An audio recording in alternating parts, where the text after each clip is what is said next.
Romance, glitz and glamour. If it wasn't real, Hollywood would have invented it. And it's home to race 7 of the ABB FIA Formula E World Championship, a 3.3 kilometre dash around some of the most iconic locations in world motorsport. Raskas, the tunnel, and just over that super yacht is Casino Square. It looks like a set of a Bond movie. That's because it is. It's a superhuman exercise in daring, precision and speed, with absolutely no margin for error. Walk with me through the wreckage and debris. I've been blind to what is in front of me. All the people trying to make ends meet, but I ain't buying, just trying to cross the street.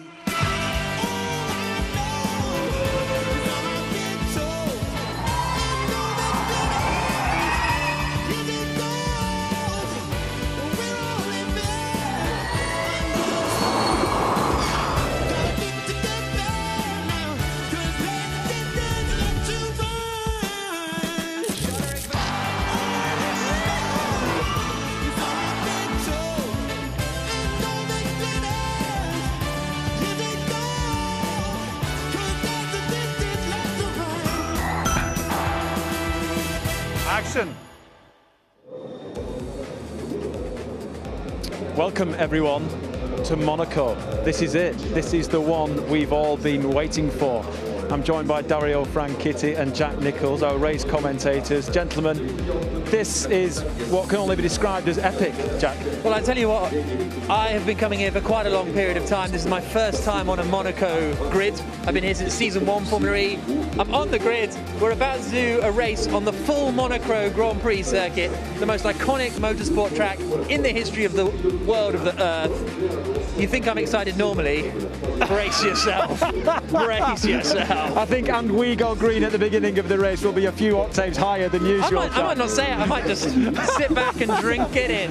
Dario, from a driver's perspective, this is the race that everyone wants to win. This is the one that they want on their mantelpiece. They want sitting there, pride of place. Well, I'm scared, first of all, to be sitting next to him in the commentary booth. I was even more excited. No, first race here, 1929. There's so much history. There's the 3 iconic races in the world: Monaco, Indianapolis, Le Mans. And anybody wants to win here. It's just such a difficult track as well. Look at it. Look at feel the atmosphere, feel the electricity on the grid, no pun intended. And yeah, every single one of these guys, they want to win on this, the full layout. Jack, there really is an air of excitement. We were just smiling at each other, even though we're wearing masks. We knew what we were saying to each other because the atmosphere, it's thick. You can really feel the pressure. Yeah, and it's so great to have this sort of back in our lives for a start. This is going to be the first Formula E race since Marrakesh last year, where there's some fans, there's people, kids, people hanging out of windows and all of that sort of thing. And we've got such an exciting race on our hands because Antonio Felix da Costa, he was really, really impressive. He starts on pole position. He was so super smooth in qualifying, and he's the reigning champion. He wants to get his championship back on track. Championship leader Nick de Vries in the Mercedes starts all the way down the back of the field. Robin Freitz and Mitch Evans have a real chance of stamping their authority on the championship too. So there's so many stories to come into it.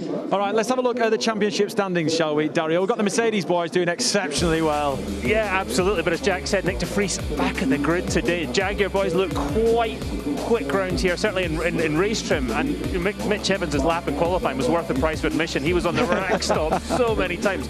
Maximum effort there. It's all to play for in the team's championship, but certainly in the drivers' championship too. I just think it's going to be a revolving door throughout the rest of this second half of the season. Jack, just quickly, what does the extended track here at Monaco mean for the drivers and the teams and energy management? We always talk about energy management. Well, I think the main thing is more overtaking opportunities. When you race the short track here, you can get a move done into Saint-Devote, but the track kind of curves away from the right of us, so it's quite difficult to pass. Whereas here we're going to see overtaking at Mirabeau. We're going to see it down into the new Nouvelle chicane. I think that's the main exciting part. We're going to see real wheel-to-wheel action. Jack, Dario, thank you.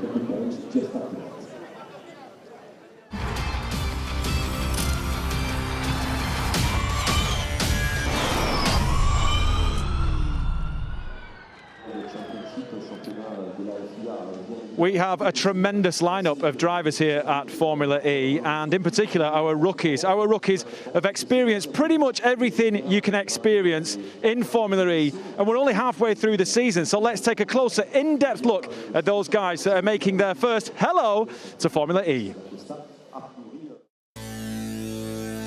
Formula E's class of 2021 boasts 3 new faces that have been turning heads on track. Envision Virgin Racing's Nick Cassidy, Rocket Venturi Racing's Norman Nato, and Jake Dennis for BMW Andretti Motorsport have had a rollercoaster start to their Formula E careers. But along with the lows have come some incredible highs. And it's victory in Valencia for Jake Dennis, his first win in Formula E. Incredible day for me and the team. 4 or 5 years since the last rookie came in and won. I really didn't expect to get the win so early on into my Formula E career, but a very special moment for myself and the team. I've really enjoyed my Formula E experience so far. It's definitely had its highs and lows. Had a pole in Rome, which was fantastic, and then obviously the race didn't work out. A spin for Nick Cassidy. Mate, what happened there? I touched the brakes and it just spins me. Overall, I'm quite pleased with how I've started, how I've adapted to the championship. Being new in Formula E is really challenging. A lot of things to learn, but you have no time to learn, in motorsport, and especially in this series with such a high level. Nato's done. Nato's on 0% energy. The energy management is something which is really hard to get, and it's still something I really need to improve. In just the 4th race in Rome, Nato had a podium finish in sight before being disqualified for running out of usable energy. But the Frenchman remains focused on the bigger picture.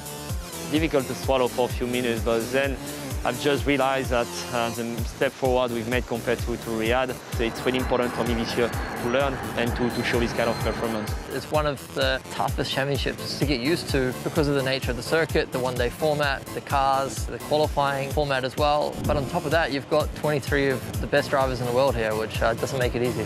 Obviously, we've had our challenging moments, being a rookie at the start of the year, not scoring points. And I just fed him into the wall. Oh, I just kept feeding him into the wall. The level is so high in Formula E now, and to come in and try and perform immediately is challenging, but we've managed to get our first win so early, and we want to try and keep that momentum now. I need to keep showing this kind of performance, keep learning, to do the best I can, and show that, I have the talent to be in Formula E and deserve the seat. And I think the speed's been quite good, which gives me the confidence we can win a race even this season. I don't know if it's realistic to make that a goal or expectation. I think right now my focus is on putting the whole day together, and I'm sure the points will come.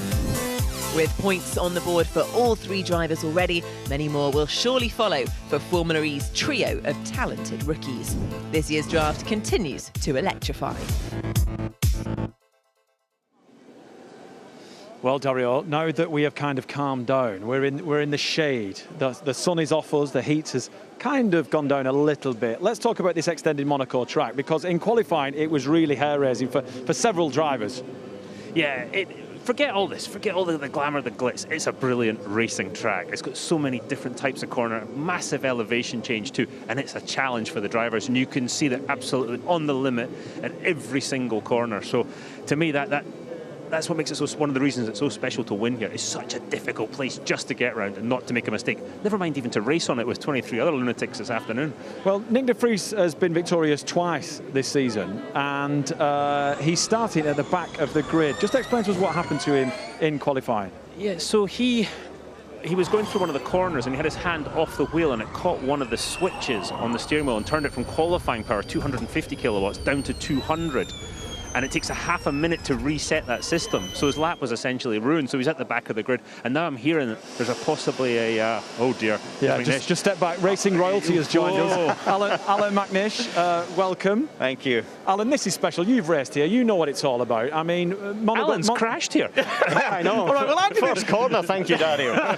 I didn't want to mention that, but seeing as you two are kind of best buddies, you can mention that. 2 Scotsmen together giving racing banter. We love that. Alan, OK, you have crashed here. And you've raced here. I apologise. He set me up.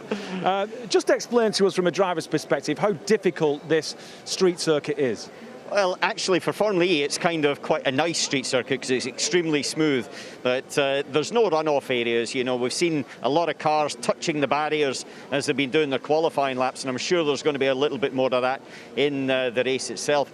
thing about it is, it's one of the ones that it's just got this stunning viewpiece. You know, these trees have been here since, you know, before we were born, Dario. They're that old. And the whole culture of it has still got all the names of the corners that you remember. It's not turn 1, it's Saint-Devote. It's not turn 4, it's Massinet. And that's something that makes it extra special. Never mind the fact you can actually have the podium on the start-finish straight and spray the champagne in front of the Royal Box. It's the first time we're going to do the extended Monaco circuit. Just talk us through qualifying, please, Alan, and Antonio Felix da Costa's lap. It was special, even though there was only a few hundredths of a second between the top 3 drivers. It was incredibly close. If I look at Robin Frins in Group 1, and he was actually quickest overall. We thought Group 1 was going to be slow, and there would be a track evolution helping the groups later on, but it wasn't the case at all. And Antonio Felix da Costa, I have to say, he's in the other team, but he's very good at qualifying. And that's something that I think set up his championship last year, and it's something that obviously set up today. All right, thank you very much, Alan. Dario, Thanks, you Alan. get ready for commentary, and let's take a look at the energy that's going to be used here in Monaco. The ABB FIA Formula E World Championship is a race of speed and efficiency that hinges on managing energy. The key right now is just to drive efficiently. Just keep an eye on consumption. Saving lots and lots of energy, it's really good. Cars start an E-Prix with a fixed amount of energy, but critically, they need to save that energy and regenerate more to make it to the end of the race as fast as possible. Run out of usable energy, and though you can finish the race, you'll be penalised for using too much. Natto is on 0%. They've not got the energy management right at all. To manage energy, drivers will lift and coast before the braking zone of a corner and pull on the regen paddle of the steering wheel to take energy from the wheels back into the battery. During a full course yellow or safety car, less energy is being used, so for every minute passed, the car's energy is reduced by a fixed amount. Lap offset -2. Copy that. The rules mean that no energy reductions will be made in the final 5 minutes of the race to allow the teams to adjust their strategy. It's a bit of a mess on strategy, so let's try to under-consume. Manage the strategy correctly, and the podium awaits. That's how you win an FE race, right there. Set against the glitz and the glamour of Monte Carlo, the Monaco circuit has been hosting races since 1929, making it one of the most historical tracks in motorsport. Monaco's so special on its own that if you're not excited and pumped for it as a driver, then you probably shouldn't be one. This place is unique, you know, already by itself, but then to actually race these cars on these legendary streets is just amazing, and it's a real privilege to get to do that. And I think, you know, we're all very, very proud to bring those Formula E cars here on this track and deliver a good show. Just for any driver to be able to race in Monaco is a very special moment. It's obviously probably the most iconic circuit in the world. You know, the history here is pretty remarkable and very special. The prestige of this event will be nothing new to the drivers, particularly Sebastian Buemi and Jean-Eric Verne, who have won here previously. However, it will be the first time we watch electric-powered motorsport on the full 3.3-kilometre long circuit here in Monaco, a true test of the drivers' capabilities. I think for Formula E terms it's perfect. We know what sort of challenges street tracks and the walls and the barriers being so close sort of throws at us. You know, there's no room for error. It's like riding a bicycle in an apartment. It's really difficult, you can do it, but it's easy to knock stuff over rather than cycling on outside, which is the comparison to traditional bigger racetracks.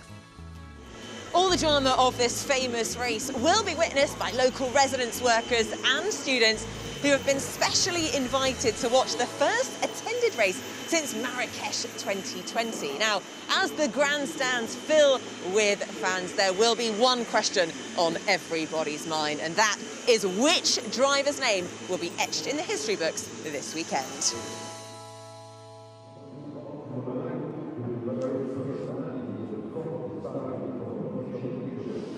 I'm joined by Mark Webber. Hi, Mark. How are you, matey? Mark, thanks again for joining us.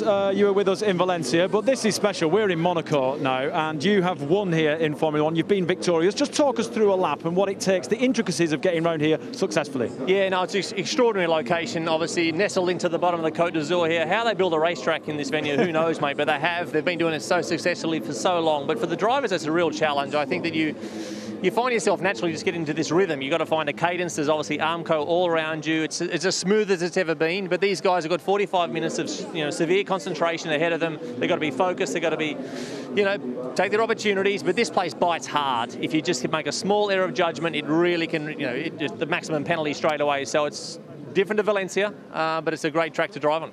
But a lot of drivers say it's so much fun. We've seen in qualifying that our drivers are just throwing it around. They really are letting loose. They are, and I think they're really enjoying the big track here. Last time we were here, as you know, mate, we're on the shorter circuit, but it's great for, Formula E to come here and test the limits.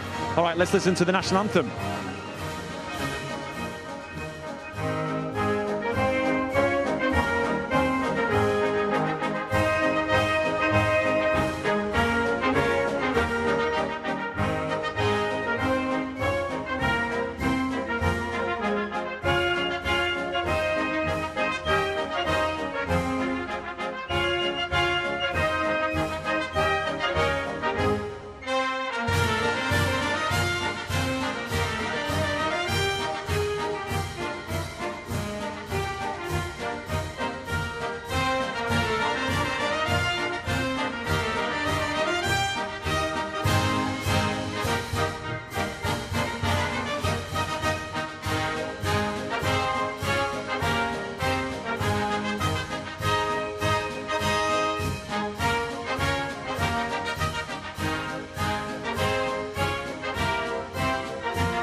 Le décompte final se poursuit après l'hymne national de la principauté de Monaco. Merci, messieurs, dames, pour votre présence à l'avant de la grille de départ. Eh bien, on va... All right, so Antonio Felix da Costa is on pole position, and here he is.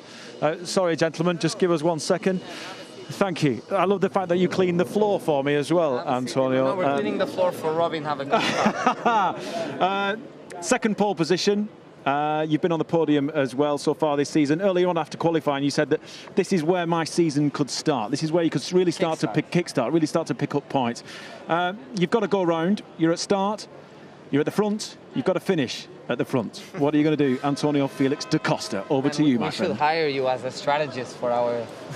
It's been said. It is as simple as that. Right. Easier said than done, but no, obviously that's the strategy. We'll have to see how things play out. Attack mode, there's a big loss by going there, so... there will be a lot of lead changes, I'm sure, and whoever does the best job, stays the coolest, will take it at the end. So let's try and be that guy. The attack mode position at the casino square, is that one of the most difficult we've ever had in Formula E? I think so, yeah. Yeah? Yeah, not only because it's hard to get it and like you're pointing directly at a wall, but also there's a big loss in going there. So you have to really use it wisely. And for you guys, especially, Jev and yourself, he's back-to-back champion. You're our reigning champion. Do you guys feel any pressure when you sat together talking about race strategy? And how much do you share? What's it like in camp? Everything. Really? And about the races also. But you two, but let's be honest. I mean, you two have had you've had your moments. Yeah. Start of last season, start of this season. Honestly, we sat down together today, and once again, we're very close to each other, and we both, we want to change the perception, and it's not how we both want to race against each other. So today, if it does come to that where we are together, we will race clean, race fair, race to make the team finish as high as possible. All right, Antonio, thank you as always. To be honest with you, I think we could sit here for quite a while and chat. Time is it? Yeah, we got another good 5-10 minutes. But unfortunately, we've got to go to, well, not unfortunately, because she's with our championship leader, Nick de Vries. Nicky. Well, I'm here with our current championship leader, right at the back of the grid, Nick de Vries. Oh, Nick, it was such a tricky qualifying for you, losing your full power lap there. Just talk us through what happened there in the car. Yeah, as I explained after quali, I mean, I accidentally touched the switch chains at the chicane due to the bumps, which never happened before, but it happened. So yeah, we got caught out by it, and then it means that you're 30 seconds stuck in that scenario. So yeah, very unfortunate. So we changed our PU and some other technical parts as well. So we'll start from the back of the grid, and we'll carry a 10 seconds stop and go penalty. It's going to be such a challenging race. It always seems to be either from going from the highs, you know, you've had 2 wins, to the lows, 2 DNFs. I mean, what's going to happen from the back here? Yeah, this championship is aging me very quickly, but we will have to be patient and hope for a safety car. All right then, thanks very much, Nick de Vries. Now, I have just spotted President of the FIA, Jean Todt, and Felipe Massa, former Formula 1 and Formula E driver. Nice to see you both. President of the Karting Commission. And the President of the Karting Commission. We mustn't forget grassroots in motorsport, of course. Isn't it good to be back in Monaco? Sun shining. Sun shining, and you know, it's the first time that Formula E is taking the historic Formula 1 circuit in Monaco. So it means that still a lot to learn, a lot to climb, but a lot has happened since it first started. And a driver with a huge amount of experience of this track, the full version, of course, and in a Formula E car. What's it like to be here on the grid for Formula E? I think it's fantastic. I mean, just to see the drivers, as Jean said, I mean, Monaco and the Formula E is driving the complete track, which I'm sure is amazing for the drivers, for the fans, for us to watch. And it's always nice to see some friends and walk around. Plenty of friends around in this paddock. Thank you so much, guys. Enjoy the race. Second on the grid is the Envision Virgin Racing driver, Robin Fries, one of the most laid-back, coolest characters we have on the grid. Robin, you've already been on the podium. You've had a pole position in so far this season. We're second. Antonio Felix da Costa seems to have some pace. How are you going to get in front of him around this iconic Monaco track? Well, I think at the beginning we relax a bit. Hopefully the race turns out on save a bit of energy at the beginning. Tech mode is a big loss. It's over 2 seconds, so I think there will be quite some strategic games playing. I think from that onwards, then if we are up front, difficult to overtake, good blocking, and I will see what happens. We said prior to going live on air that you've never finished here, even though you've raced here before. Is that sat on your shoulders? Is that the elephant in the room? Yeah, I want to get rid of it because I raced here 4 times and never sort of finished flag. So it's about time now. Absolutely, Robin. As always, a pleasure. We seem to have discovered that our Formula E drivers love sitting on the floor for their interviews. All right, let's go over to Nikki Shields. Well, we promise you glitz and glamour in Monaco, and that's exactly what we have here with us. Actor and actress Vincent Castel and Léa Seydoux. And thank you so much for joining us at this race here in Monaco. You've been with the Jaguar team. What have you been up to while you've been here? We've been visiting, asking questions about the technology and how it works and how is it different from like a normal Formula 1. But it's a new thing for me. Is it for you? Yeah, it's a new thing and it's great. I mean, it's for the planet, right? But it's true. And so me, it's the first time that I'm you're going to enjoy. Yeah, hopefully you're going to go and find the VIP area, get a glass of champagne in your hand, and watch some incredible history race being made here in Monaco. Exactly. Yeah. Well, enjoy. Thank you so Thanks much, a lot. guys. Thanks. Back to you, Vernon. Mitch Evans, where are we? We're third on the grid. Monaco resident. Surely you know this place like the back of your hand. It's actually quite funny. I am on this front straight every day on my scooter to go to the gym. So it looked like you were having a lot of fun earlier on in qualifying, Mitch. Throwing this thing around. Unfortunately, not quite fast enough. I was a little bit too keen. Yeah. But it was good fun. But yeah, P3. It's a good position. I've got some very fast guys around me, so I'm intrigued to see how our pace is compared to everyone else. So let's see. All right, let's take a look at the actual track here in Monaco. The Monaco E-Prix track for 2021 has been changed. 19 turns of the most famous corners in the world. And the changes start immediately at the first corner, Sandoval. We're not going down there, the old Formula E track. We're going up there on the traditional layout. The corner itself narrows down on entry, making things very difficult at the start of the race. The drivers need to get off the brake pedal, run as much speed into the apex as possible. But from then on, you must get back to the throttle as early as you possibly can, because the hill all the way up to Massenet is very, very steep. Flat out through the kinks of Beau Rivage to Massenet at the top of the hill, a corner that rewards high entry speed. It's very difficult to keep the rear of the car under control here. And the next corner is Casino Square, a fairly quick right-hander with a compression in the middle. On exit, the camber of the road spits the car out, so expect the drivers to be catching big snaps of oversteer as they head off down the hill past the tip-top bar. And to spice things up even more, the attack mode activation zone has been placed in a really tricky position on the outside of the turn. Down through Mirabeau, then a brush of the brakes. And the downhill continues into the Fairmont hairpin. Over the years, it's had a few names, and it's a pretty standard hairpin. But just look at this location, instantly recognisable to any race fan. No time to enjoy the view. A good line through Poitiers is critical, because after that you've got the long straight through the kink in the tunnel. How brave are you going to be? Possibly side by side at maximum speed? Out of the tunnel, Nouvelle chicane, downhill bumpy braking zone, and the chicane is even tighter than normal. This is definitely the main overtaking opportunity of the lap, probably the focal point of a lot of action. The chicane is a different shape to the traditional layout, but you still need a good exit for the run down to Tabac, keeping millimetres from the famous walls on entry and exit. The first part of swimming pool is flat out, and there's a lovely smooth surface to help you. The second part, you've got to apex this barrier. Very easy to get it wrong and clip the barrier. The last apex, you've got to monster the curb, get as much of the car over the curb as you possibly can, but not too much, because if the tub of the car hits the curb, the wheels come off the ground, you hit the barrier. Safely through, then it's Rascasse, a double apex corner with difficult entry as you're turning and braking. It's easy to lock up on the way in. A tricky corner to end the lap at Anthony Nose. As you get to the apex and head off to the exit, getting back to throttle, it's off camber, downhill. So when you get the inevitable snap of oversteer on the exit, you use the curb over there to arrest the slide and head off towards the finish line. And that's a lap of the iconic Monaco circuit. So we are just about to get going for this iconic race circuit, and what a track it's going to be. What a race it's going to be as well. There's Alejandro Agag, the founder of the Formula E Championship, the chairman of the ABB FIA Formula E World Championship as well, and what a beautiful day it is for a race. Very, very warm out there, which I can attest to because it was a lot further back from the grid than I thought. So I'm absolutely drenched, I'm not going to lie to you.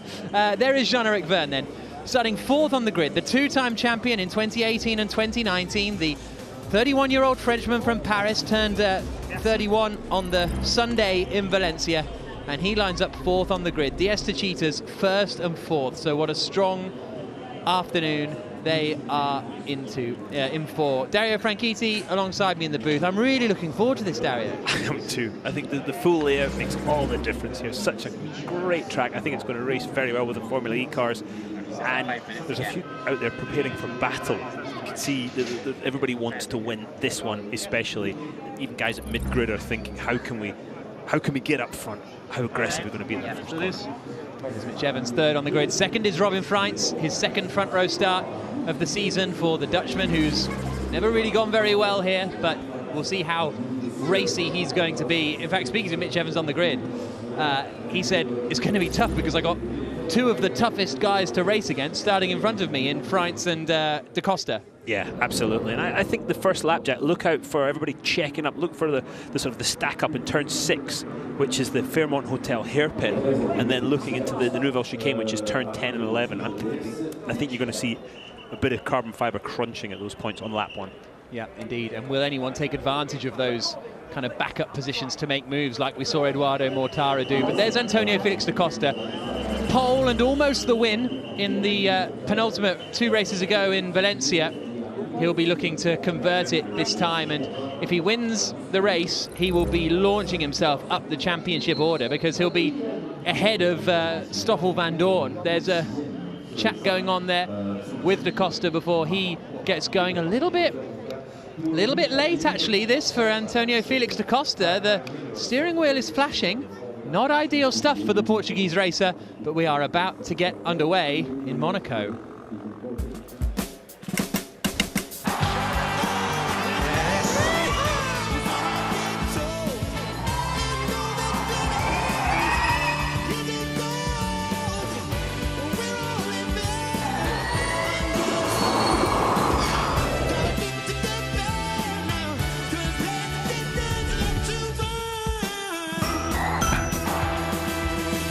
Action.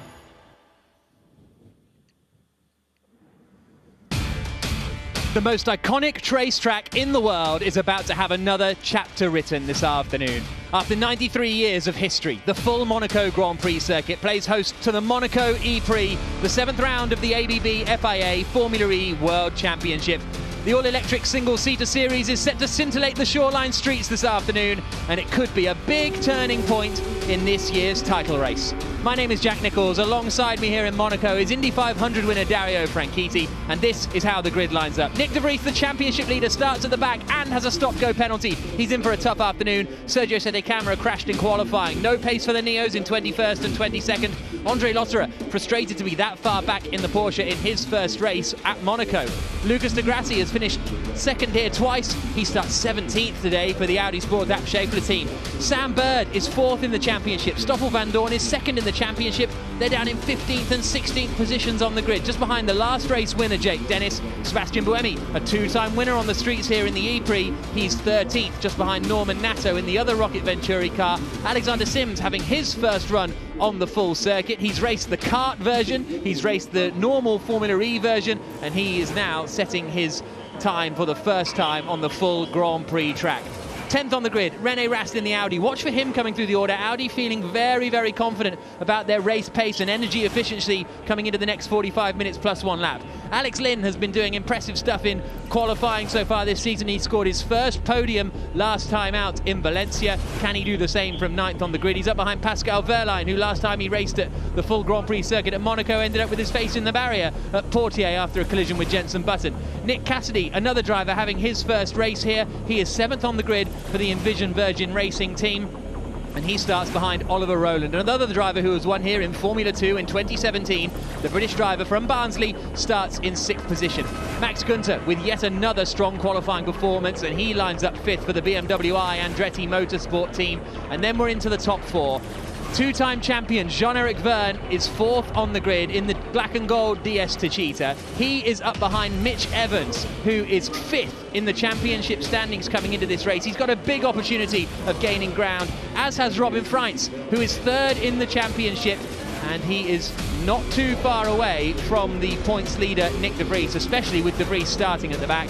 But the pole sitter is the reigning champion Antonio Felix da Costa. Things haven't gone well for him so far this season. Is this the day his championship turns around and his championship challenge begins? Fan boost applicable as always. Hashtag Monaco E-Prix if you want to get in touch. Dario Franchitti, we're all set for the charge down to Saint-Devote, the first corner, the tight right-hander named after the patron saint of Monaco, and it's seen a lot of first corners in its 93 years. It's seen a few cars in the air over the years as well, and I think as it narrows down, it also curves a little bit, challenging first braking zone for everybody, and they're going to be fighting to try and make positions up from the very first corner. There are the cars just lighting up the rear tyres to get a bit of temperature into them. They have no tyre blankets, no tyre heaters. They'll pretty much just be at ambient temperature. But we're about to get going on the full Monaco Grand Prix circuit, the 7th round of the Formula E World Championship. Nyck de Vries, the championship leader, is at the back. Van Dorn and Bird both a long way down the field as well. The focus is at the front. Antonio Felix da Costa, the Portuguese, starting on pole position in the black and gold DS Techeetah on the left-hand side. Robin Freitz over there on car number 4, 2nd place on the grid, the Envision Virgin Racing machine. That's his teammate Nick Cassidy, who's starting a little bit further back in the field in 7th place. 45 minutes plus 1 lap of action. We've got 2 attack modes to take as well. All 5 lights are on, and we go green in Monaco. It's a lot of wheel spin for Pascal Wehrlein further back, and Evans has got a good getaway. He might have the inside coming into Saint-Devote. Locks both his front wheels. Freitz tries to hang it around the outside and keeps 2nd position. Everybody else steaming in. Rast, they're 3 wide. Coming up through Beau Rivage. They're still 3 wide. Coming up Beau Rivage. Absolutely absurd stuff in the early stages. Meanwhile, da Costa is leading as they come into Massenet for the first time. It's still Freitz in 2nd, Evans in 3rd.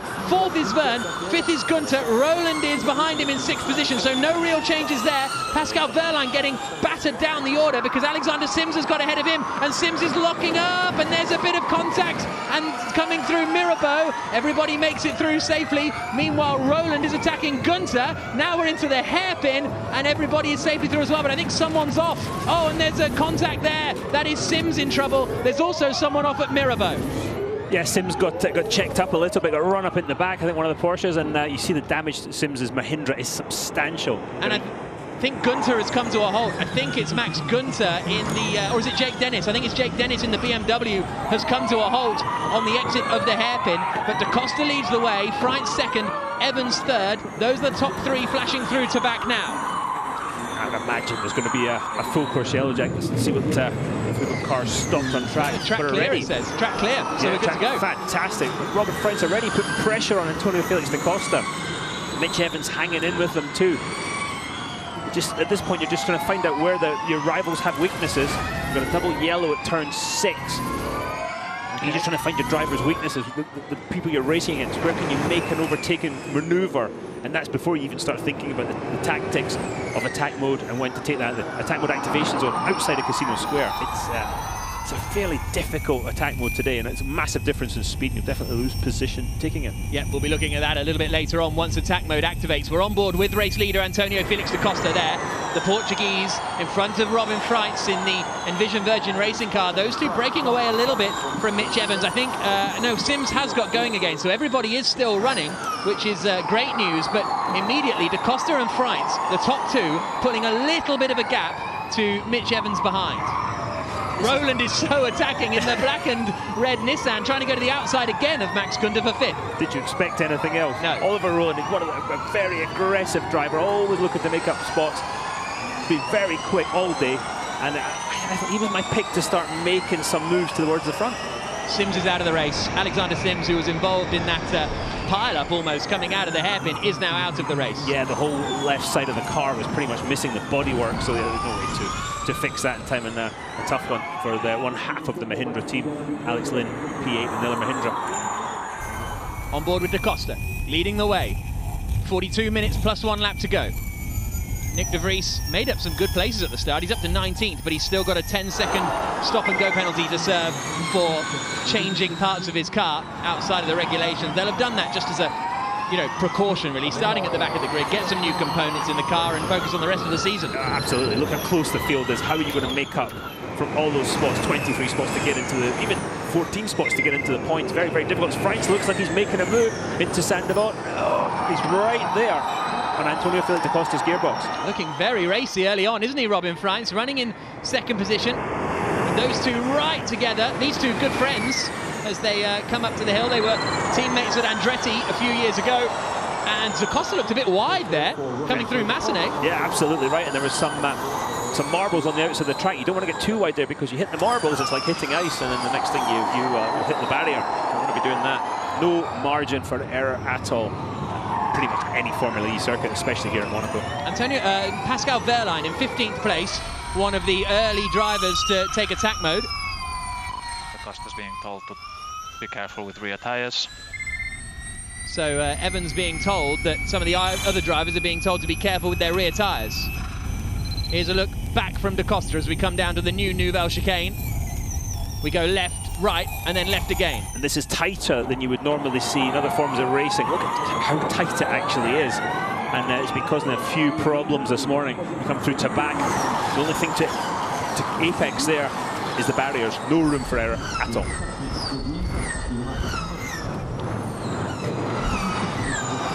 Yellow flags on the exit of the swimming pool because there's damage or parts of bodywork out there. It looks like it's off the racing line for the moment. Here comes da Costa again, up through the final corner with Robin Freitz right behind him. The yellow flag now being shown at turn 13, which is the swimming pool. Hopefully this time everyone's sort of in the queue and might be able to just grab it. Here comes Freitz for the lead. Robin Freitz on the attack.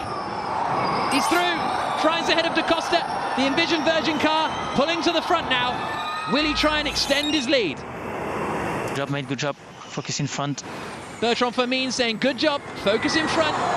They want to manage this from the front by the looks of things, Robin Freitz. And da Costa, they're right on his gearbox. They're trying to take advantage of any slipstream that he can get to save some energy while still being quick. But Freitz can just carry a little bit more momentum through all these corners and start to hopefully pull a gap. That's his plan anyway. There comes this train of cars down through the Fairmont hairpin. Robin Freitz out through the right-hander of Portier now, and under the tunnel, Mortara and Lotterer activated their attack modes on that last lap as they flashed through the tunnel and burst out into the sunshine on this beautiful day on the Mediterranean Freitz, Da Costa, Evans straight on. Verne really late on the brakes, and that could give Max Günther an opportunity behind. Big lockup from Jean-Eric Verne in the second Diaz-Techeetah, but he's just got away with it there. This was the replay of the move. Yeah, a really straightforward move, as much as a move at Monaco for the lead can be. Robin Freitz, just textbook stuff, got a good run out of the corner and outbraked Antonio Felix da Costa. Nothing more to say, as we're running on board now with Max Günther in 5th position in the BMW. Jake Dennis has been given a drive-through penalty for overpower during regen, so real frustration for the other BMW driver.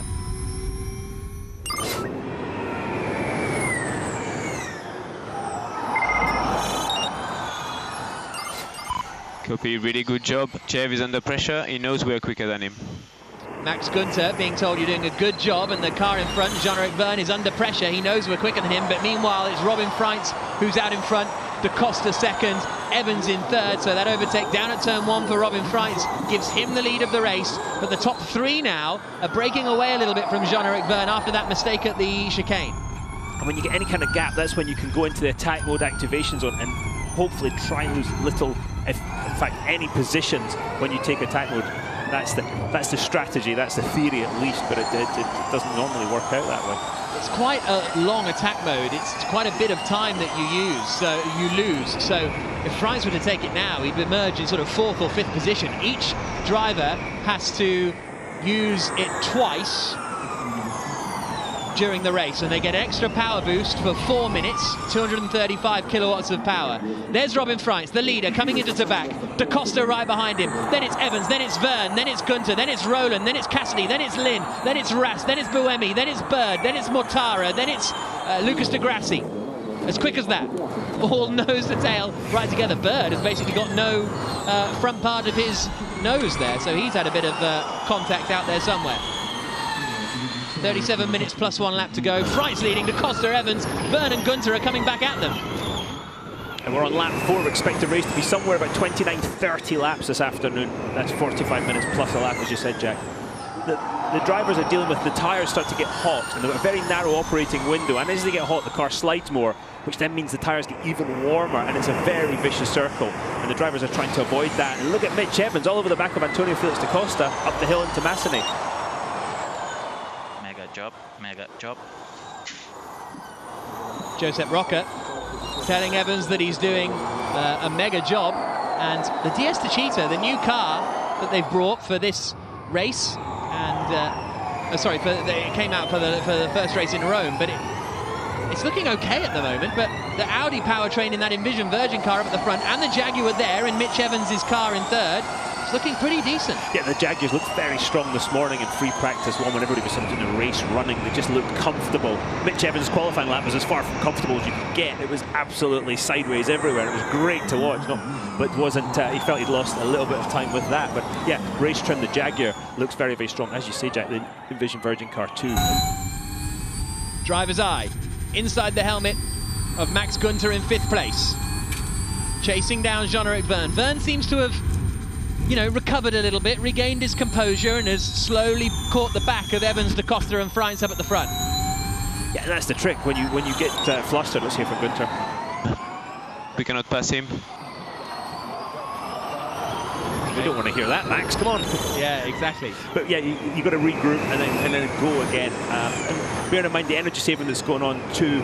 The drivers are trying to go as quickly as possible, put energy back into the battery as well while going quickly. Easy to save energy and regenerate, not easy to do it while going quickly.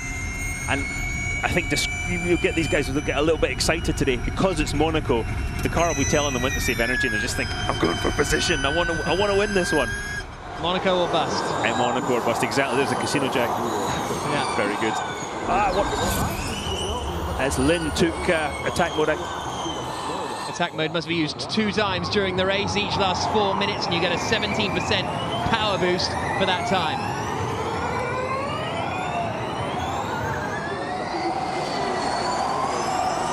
Through 48, out underneath the tunnel once more, underneath the Fairmont Hotel, and then out into the sunshine again on the charge down towards the harbour front. 34 minutes plus 1 lap to go. Freitz still leading, Da Costa still second, Evans still third. The top 5 have broken a little bit away from Oliver Rowland. I mean, I say a little bit. but he's pretty much there. Let's catch up and find out what happened with Alexander Sims. Nikki? Well, Alexander Sims, obviously chatting to you now means you are out of the race, but out on the first lap, I mean, when so much goes into a race weekend, it must be very disappointing. Yeah, honestly, that's the biggest disappointment, is the work that, you know, we've all done as a team. To be here on a single race event, you know, it's a big shame to be out like that. But and there was just too much damage onto the car that you couldn't continue? Yeah, I mean, someone hit me from behind and put me sideways in the hairpin, and then I saw a car drive over me, and then I got hit into the wall, and it was just, yeah, completely done. Well, let's go and watch you support your teammate, Alexander Sims. Oh no, Alex Lynn. Lynn, yeah. I'm out of the race. Two Alex is too confusing. It is tough. I will give Nikki full credit. We saw Alex Lynn there in the Mahindra activate attack mode. Now, how much advantage can he take out of it? Your energy is really good as well. That's the trick, isn't it? Oh, Gunter goes for it. Rast almost goes into the back of Cassidy as they came into attack mode. That's a tight attack mode. I love it. Absolutely. And it looked like Rast was a little bit more committed to the attack mode than Nick Cassidy was. But yeah, you see the speed differential between the cars. And Degrassi punts one of the Rocket Venturi cars out of the way at the hairpin. Natto. Sorry, Norman. Not sure he is. No. 32 minutes plus 1 lap to go. Degrassi now up into 12th place. There's Gunter going side by side with Roland into the Nouvelle chicane. That's not going to work.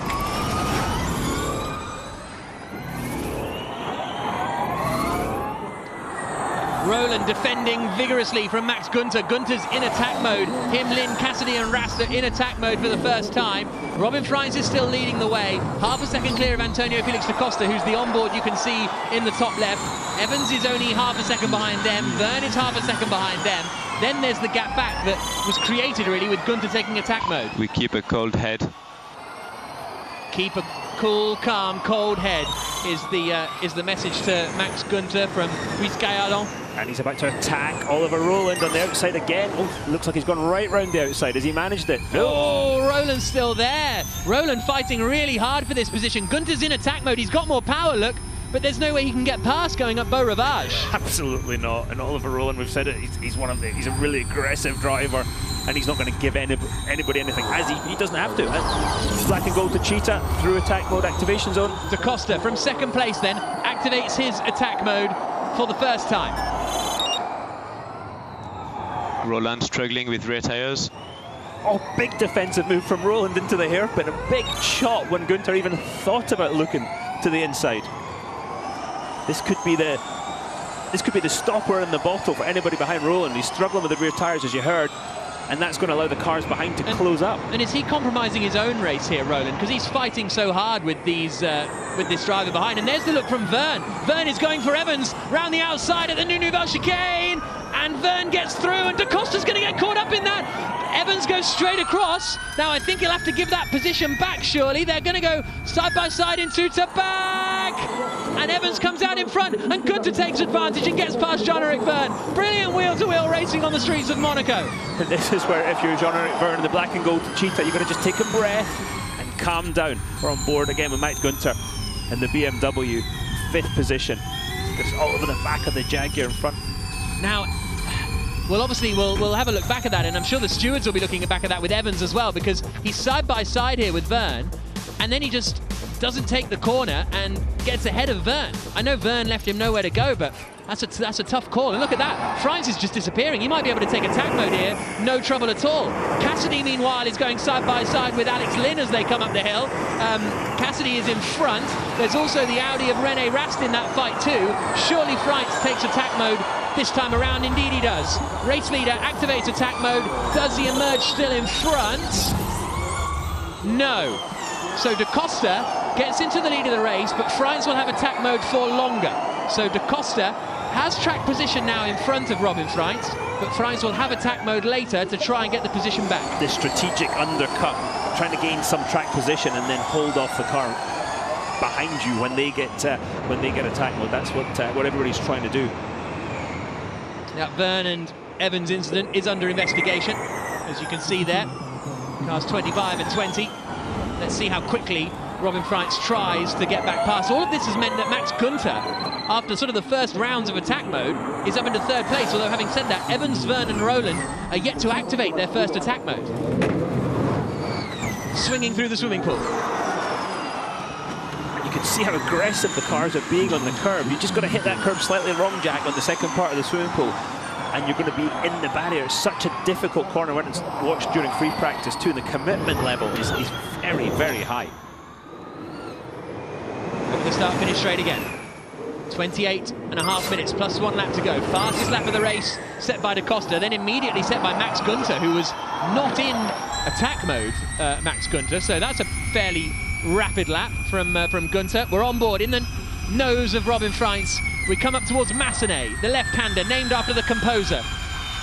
Look at the back of the black and gold DS Techeetah sliding around. If we go attack now, we lose 2 positions, might be the right call. But Verne doesn't do it. So they said if we do it now, we'll only lose 2 positions, might be the right call. They didn't do it. Verne remains in 5th place with 2 attack modes to go. Just listen, if you hear the tyres screeching, that means the car generally is losing grip, and that's when you tend to know it's your first indication that the driver is in trouble with the car, and the tyres are starting to overheat a little bit. Now, these are the next crucial 2 minutes for Robin Freitz, because Da Costa's about to run out of energy. Run out of attack mode, and Freitz is going to have 2 more minutes of it. And we're on board with Freitz here, right up to the back of Da Costa, and he'll need to make the move ASAP, really, to regain the lead he had earlier on. Yeah, absolutely, and it's probably not going to happen before the first corner at Saint-Devote. We're around the back of the circuit right now, sort of turn 12, 13, 14. He's just going to be, discretion's a better part of valor right now. They've got a good gap on Max Günther and P3, so yeah, exit this next corner, that's when I would be looking to make the move, Jack. I wonder if Da Costa goes for his second attack mode now, because they're so far ahead of the rest of the field. Yeah, Da Costa had a terrible exit. Here comes Robin Freitz. Freitz to the outside for the lead of the race again. And Freitz is through.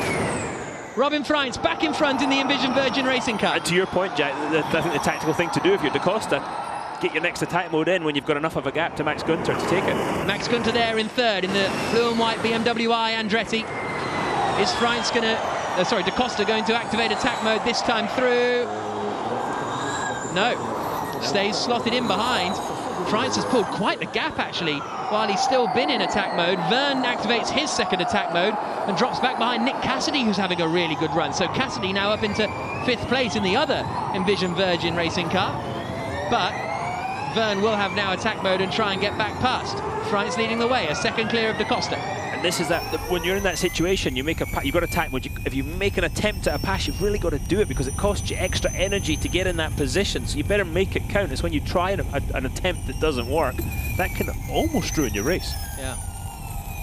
You don't sound convinced, Jack. No, I believe you. I'm just saying, yeah, you're the racing driver here, not me. So there's Robin Freitz, the leader. Second is Da Costa in the black and gold Techeetah. Then it's Günther. Then it's Evans. Then it's Verne and Cassidy. There, coming through to back. And Verne is in attack mode. So meanwhile, fan boost, Da Costa, Verne, Bird, Van Dorn and De Vries are the 5 drivers that will be able to use an extra burst of energy in the second half of the race at a higher rate of power and try and make a overtaking chance, and that win comes from fan votes, so they get to use the fan boost in the second half of the race. Another fastest lap of the race for Robin Freitz. He's pulled the lead up to 1.4 seconds, maybe trying to build enough of a gap to activate attack mode. Yeah, that's what we expected of this track, just carrying that momentum, doing such a good job. The balance of the car is obviously very good, and he's able to do that and just build that gap as much as possible. 25 minutes plus a lap to go, 20 minutes into the race, as we see René Rast all over the back of Alex Lin's Mahindra. And Freitz does. Robin Freitz activates his second attack mode, and it means that Da Costa is back in front again. So Da Costa has track position once more. So we'll see how quickly Freitz is able to get back through. You've got the usable energy there on the left-hand side. Everybody about the same. Günther may be struggling. Evans has a bit in reserve. René Rast is doing a very strong job in 10th place, and he's in attack mode at the moment. So Rast and, Rast in particular want to keep an eye out in the lower reaches of the top 10. Absolutely, and he looked sporty as well, he looked quick. And Freitz is back through, is he? Yes. Freitz is back through, ahead of Antonio Felix da Costa, so he's taken his second attack mode, and he's in the lead of the Monaco E-Prix, Robin Freitz. Things looking very, very good for the Dutchman out in front. And the fastest lap of the race. I would say they're looking pretty good. And this is where you can't overdo it, Robin French. Don't overheat the tyres. Just try and build that gap slowly. Don't let yourself get mugged by Antonio Felix da Costa. Just pull it one corner at a time. So Robin French leads the way. Da Costa second, Gunter third, Verne fourth, Evans fifth, Cassidy, Rowland, Lynn, Bird and Rast, the top 10. Tell you another driver having a good race there is Sam Bird, up into 9th spot. Here's a look at how Freitz's got the lead then, just coming through the tunnel, and pulls to the outside and is able to sweep through before they even get to the braking zone. Robin Freitz back in front. But yeah, Bird up into 9th place, well, just gone down to 10th now, as meanwhile Da Costa and Gunter activate their second attack mode, and Evans is going to be side by side with Da Costa into Mirabeau. The Jaguar on the inside, the Techeetah on the outside, now the other way around. Gunter's going to try and take advantage of this too. Da Costa holds on ahead of Evans.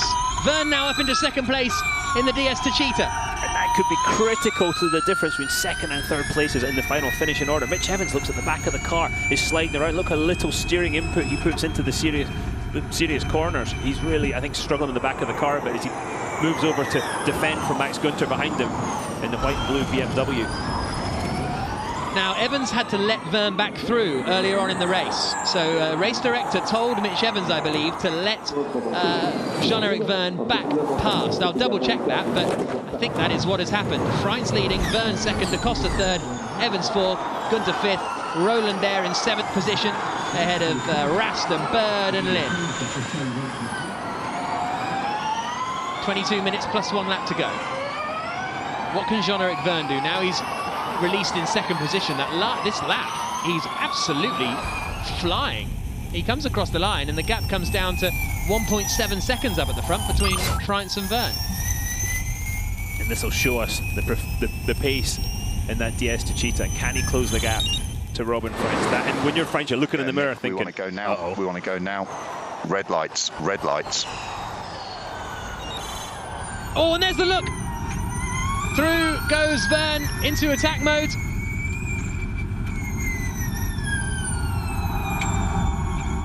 Da Costa back up into second place. Evans in third, Verne in fourth, Gunter in fifth. Verne activates his second attack mode, but did he? No, it hasn't registered. Activated, has it? It hasn't activated for Jean-Eric Verne. He went offline, lost the places, but it hasn't activated. There's 3 sensors in the track that he must cross, and clearly he's missed one of those, and that's it. He's got to do it again. As you say, Jack, he's lost the positions, he's taken the disadvantage, but got no advantage of the extra power. Look at Robin Freitz in the bottom left. He's gone in the Envision Virgin Racing car. Da Costa second, third for Evans, fourth for Verne, and not only has he lost those places and then activated again, he's also got Max Gunter right behind, who's in attack mode to try and get past Jean-Eric Verne on track, and Verne is slipping away from him. Now, DS Techeetah had this problem with Da Costa in race 2 in Valencia, where the attack mode wasn't activating. Here's a look at it again from Verne.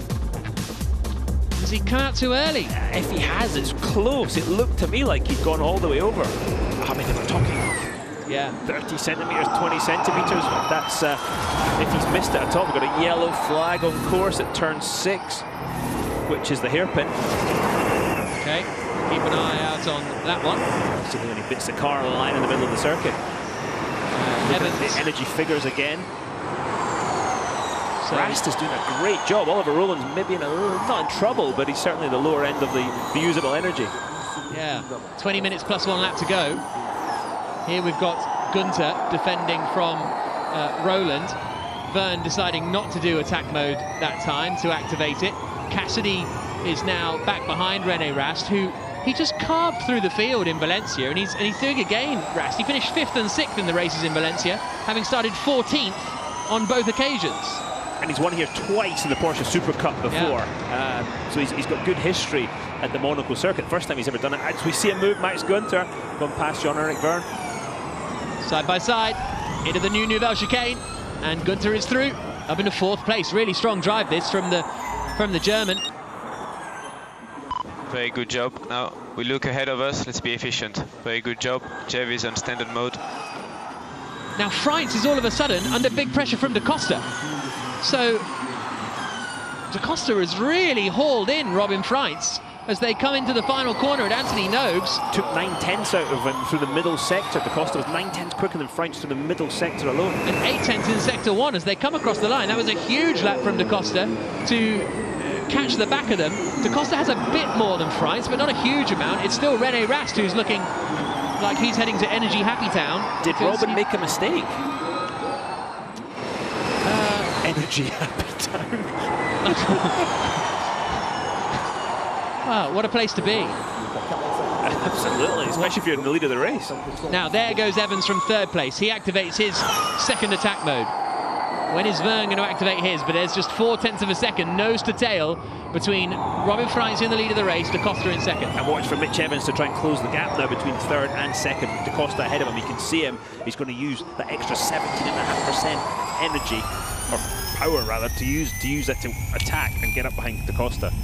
Again, it's Monaco, he wants to win the race. Podium, not good enough. Points, probably not good enough. You want to win. On board with Da Costa. It's a shame Cassidy got back ahead of René Rast in their fight for 7th place, because before that, 7th and 8th were Rastcass. I'm not proud of that. I would be. Quite impressive. Here comes Da Costa into the exit of the swimming pool. Just look how close he's getting to the barriers. You consider what these drivers are doing. And the whole time the engineers are talking to them, feeding them information. They're feeding information back to the engineers. They're trying to save energy at the same time as being inch perfect on this track. Evans has just been told on the radio that Freitz is holding up Da Costa. Hurry up, and basically you can catch them and make it a 3-way fight for the lead. Yeah, and he's in attack mode now, as you mentioned.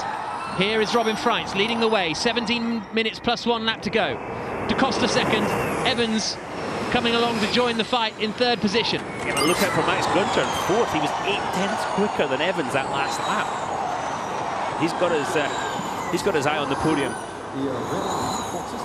I think they all have, haven't they? Yeah, absolutely. Yeah, if you're Da Costa at this point, you're seeing the Jaguar getting bigger in your mirrors. You think, get out of the way. We have to keep an eye on fan boost of Da Costa. Okay, that's a crucial part of this. Da Costa has the fan boost, Freitz doesn't, so they need to keep an eye on that. And there, Da Costa does it. Da Costa does the fan boost in the tunnel. They're going to go side by side, coming through the long right-hander. Freitz covers the inside. Da Costa sweeps to the outside. Turns in, takes the lead. As he's turning in there, I was thinking, is there a car there? Da Costa in the lead of the Monaco E-Prix, and Evans is now all over the back of Freitz. Through to back.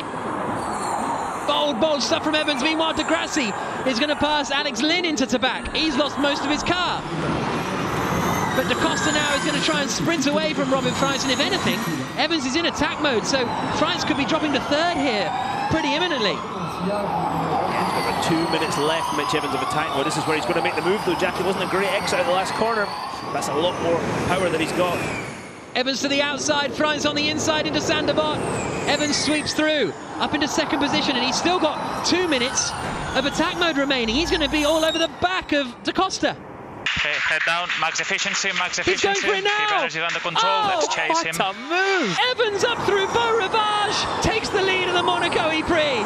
Absolutely outrageous stuff from the Kiwi. Good job.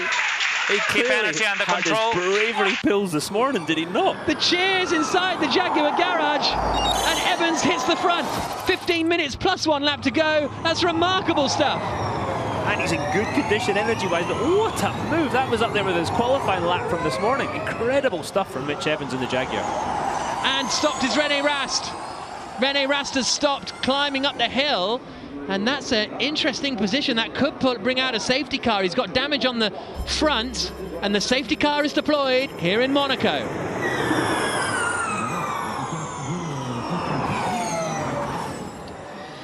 So that will bring everyone right together again. You drove a really efficient race until that point. He really did. And a fast race. Yeah. That was... It's easy to be efficient, but the way he was doing it, he did such a good job. It's Felix Fechner having that conversation. So that was coming through. Yeah, yeah, exactly. Out of the way, Robin, thanks. And then here was Evans. This was a nice move, but I don't know how he found the room up Beau Rivage. He took it, didn't he? It's just phenomenal stuff. There's not too many marbles there, but brilliant stuff. That is proper bravery. Talk about risk-reward. That's fantastic from Evans. Wow. Right, safety car deployed. 14 minutes plus 1 lap to go. Evans will pick up the Mini Electric pace setter safety car in a couple of moments' time. They'll go, and hopefully it won't be too long a safety car period because they're so quick at getting the cars away. Hashtag Monaco E-Prix if you're enjoying guys, the this action. is race control. Everybody respect the flags. Car 3-3 is on driver's right at Marshall Post 2-1. Just be aware the car's there. Respect the flags, please.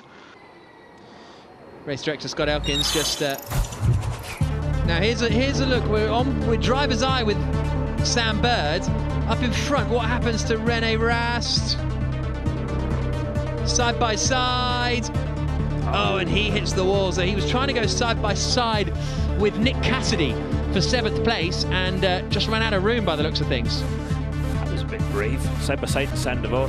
Yeah, and this is a move for the lead again. Antonio Felix da Costa. And that was the fan boost that gave da Costa the lead there. And look at this.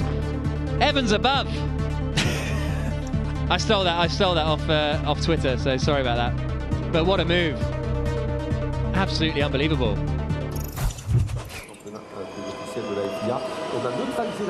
Safety car deployed for Rene Rast's car that has had an accident, and they're going to get Rast out once the medical team arrive. I mean, he's fine. He's been speaking on the radio, but he is out of the race. You have to wait in the car until you're allowed to get out of the car, basically, and then hopefully they will get rid of the Audi fairly swiftly, as they always do here at Monaco. And 12 minutes plus 1 lap to go. Again, expect the stack up into the hairpin. This is a great camera angle. You see Nick Cassidy not doing anything wrong. No, look at the understeer. yeah. Look at the front of the Audi. Just yeah, he hit that hard. The front of the car, he was on the marbles, and the front was just sliding. There was nothing he could do with the entry speed that he committed. Slid up, hit the front, hit the back. Probably broke the gearbox too. Rest out of the car, and now we're going to crane it away. And maybe not this lap, but right, let's look at energy, because da Costa on the left has a bit more than Evans. Evans hit the front, but he's got a little bit less than Antonio Felix da Costa in 2nd position. Verne is also looking fairly healthy in 5th position, but no one really stands out, honestly. Degrassi at 33. He's had to come from the back of the grid, so he's used a bit more at this point. They're taking out 1 kilowatt-hour per minute from the battery as well under the safety car. 11 minutes plus 1 lap to go. And Evans is leading, Costa 2nd.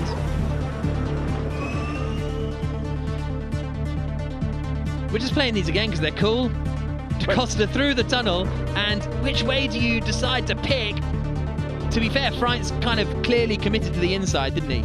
Yeah, there was no messing about for Robin Freintz, was there? And da Costa was just with that extra power, just yeah, off he went. And this is the move from Mitch Evans. How are you deciding which way to go up here? Because there's kind of one line, isn't there? Yeah, well, you would say so. I would have always said, yeah, no way there's anybody go past there. But look at the gap closing, and Mitch Evans just big bravery.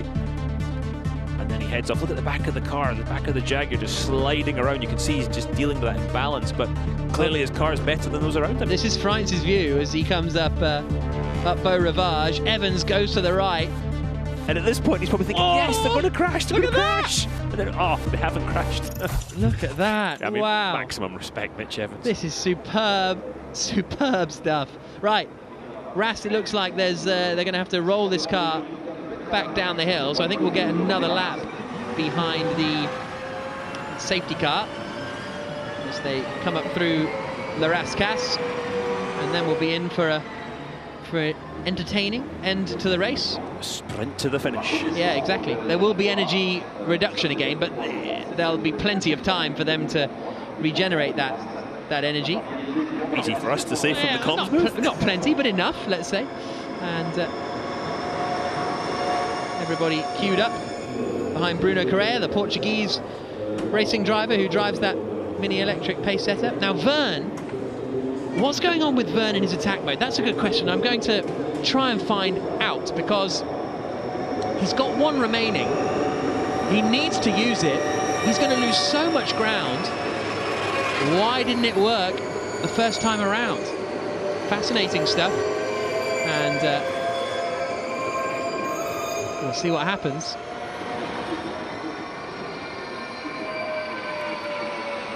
Behind safety car, René Rast's car is cleared, so imminently I think the safety car will pick up the pace and we will get racing back underway. There's James Barclay, the team director of the Jaguar racing team. Oh no, Rast's car isn't there, but this will be the last lap, I'd have thought, behind the safety car. The crane's waiting here, look. So usually they have to crane cars out from the exit of Saint-Devote. Rast tried to get too far up the hill.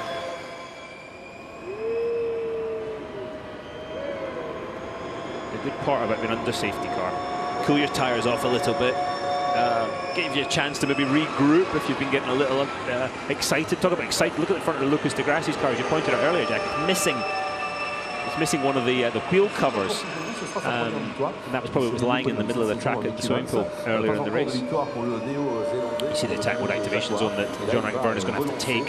You see it on the right-hand side of your screen. So the Mini Electric pace setter coming down, the safety car at the front of the field, down towards Mirabeau, the shopping centre there on the right-hand side, the tip-top bar that has seen many an evening over the years. And Rast now, well, his car being pushed, well, not even pushed really, rolled back down the hill.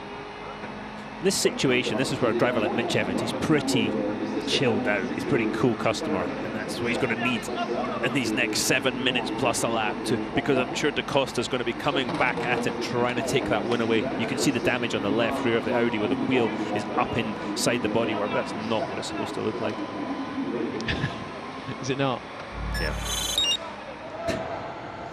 Okay, they're getting the car off the track now. Should go green this lap. So 7 minutes plus 1 lap to go. The field really slowing down. Sims is still, well, Sims and Rast, the two retirements from the race. And now Bruno Correa starts to pick up the speed. Safety car in this lap with 6.5 minutes plus 1 lap to go. And now we will see a real battle to the finish, because all of those drivers that had dropped back are now going to be grouped up again. But when the safety car goes, you've got to be quite alert. Okay, Evans is starting to slow it down again, but we've seen quite often drivers get a little bit left behind on safety car restarts. Safety car line is between the last 2 corners. Safety car line one between the last 2 corners, but how early will Mitch Evans go? He's got he wants to try and catch the people behind him napping a bit, but he's got to do it on the side. It looks like they're gone, yeah. Mitch Evans floors the throttle. We go green in Monaco once more. The blue green flag. Jaguar leading the way of Mitch Evans. The black and gold DS Techeetah is second. Antonio Felix da Costa, the reigning champion. Robin Freitz in the purple Envision Virgin car is third. Max Günther is fourth. Evans has the least energy of the front runners. There's the message of the energy reduction, so you'll see it drop on the left-hand side in a couple of moments' time. And they now climb up the hill to Beau Rivage again. How determined is Da Costa going to be? That's a big energy reduction. Actually looks like Robin Freitz is closer to Da Costa than Da Costa is to Evans at the moment. We're on board with Da Costa. Through Casino Square, the right-hander. They're both looking pretty racy, and there goes Vergne. He does activate his second attack mode. He drops from 5th down to 8th, I believe, Jean-Eric Vergne, in behind Sam Bird, who's made progress up into 7th position. On board with Da Costa again, through the Fairmont hairpin, and now doubling right. We're looking back from Mitch Evans, the race leader. Under the tunnel. And Evans got a great exit out of the corner under the tunnel, the longer straight, and that's allowed him to just get a bit of a gap, bit of safety into the braking zone of the new chicane. The new Ville chicane, should I say. Through the chicane they come. Roland is running in 5th position in the Nissan Edams car. Nick Cassidy is 6th in the Oscar Envision Virgin car. The Rast Cassidy incident is under investigation, but I'd be surprised if anything comes of that for Nick Cassidy. Left Rast plenty of room. Evans leading still. Da Costa in 2nd place. 3rd is Robin Freitz. Verline's dropping to the back of the field. Verline has a problem. 4 minutes plus 1 lap to go. flag at turn 15, which is the swimming pool, and the track is now clear. They're going to... Pascal Wehrlein had an issue, but it looks like Sam Burr is giving Jean-Eric Verne everything he can handle for 8th, 7th and 8th. Copy. Roland 1.3 seconds behind. We need to pick up the pieces when they start fighting at the front. Okay, so Gunter being told to pick up the pieces. We've got 4 minutes plus 1 lap to go. Dropping down the hill into the hairpin at Mirabeau. So not the hairpin, because this one is the hairpin. The station hairpin. Back in the day, there was a train station where this hotel is now. And, oh, who's that limping in? That's Wehrlein, isn't it? Just managing to get back to the pits. You can use fan boost. Use fan boost. Verne being told to use fan boost to try and get past Nick Cassidy in their fight over 6th position. As they come charging out of the tunnel again. Evans defending a little bit from Da Costa. Yeah, and he's at that point, isn't it? You really want to defend the heavy braking zones. Depends how much he's having to lift and coast to save energy at the other point. Sam Bird all over the back of Nick Cassidy. Bird using his fan boost. Oh! Thought he was going to go for into the back there, Sam Bird. That was an audacious place to use it. He's still got the boost as they come through the swimming pool, right up behind, but just nowhere to use it. Evans still leading, Da Costa second. I'm not sure even the Formula E car could pass at that bit of the track. Got to just stay close and set up to pass into Sandoval. 2.5 minutes plus 1 lap to go. Freins is under big pressure from Gunter. Evans leading, but look at this battle for third. Robin Freins covers the inside, and look how close it is for the lead. Da Costa right behind Mitch Evans as they climb up Beau Rivage. Keep your energies under control, keep your energies under control. Verne is running low on usable energy, 10%, a little bit less than the others. Evans being told just keep your energy under control. Don't try and sort of be the hero, I suppose. His engineer, Joseph Rocca, that's the first time I've ever seen him or ever heard him sound slightly a little bit. Yeah, just the voice was slightly high-pitched. Ah, oh, Gunter had a bit of a look on Robin Freins into the hairpin. Oh, Verne went into the back of the BMW, tried to take advantage, but there's not enough space. Gunter again defending. I'll give Verne a good run out. Can he pass him into the chicane? You have the fan boost to use. One more lap. And he's done it! Side by side, and here comes Da Costa. They make contact! Evans holds the lead, desperate for his 3rd win in his Formula E career. Gunter's round. Gunter's been hit. Roland manages to keep going. The 2 leaders right together again. Evans ahead of Da Costa. Freins in 3rd. Into the swimming pool again. Evans defending. Da Costa's all over the back of him. And Freins and Verne have now joined the party. Evans is going to have to try and make that Jaguar very, very wide if he wants the winner's trophy this afternoon, because Da Costa looks quick. Through Anthony Nogues. 1 minute plus 1 lap to go. Here they come, charging into Sanderbot again. Evans defends. How long is he going to be defending for? When you fully drove into me, no chance. Gunter yes, we saw it. Don't worry, keep a cold head, mate. Gunter saying he drove into him. Oh, and there's Nick de Vries. Nick de Vries, the championship leader on the inside there. We've got half a minute plus a lap to go, so this will be the penultimate lap of the race, and what a grandstand finish we're in for at Monaco. Mitch Evans leading. Da Costa has slightly more energy. Evans is going to be defending at every possible corner now. My voice is going. Finally, after 7 seasons. Rude. But I think it's going to get rude here too. I agree with you, Jack, absolutely. I mean, Evans has got, I think, plenty of energy. Coming up to the white flag, the last lap. He's got to defend like crazy though into the chicane. Verne on fan boost.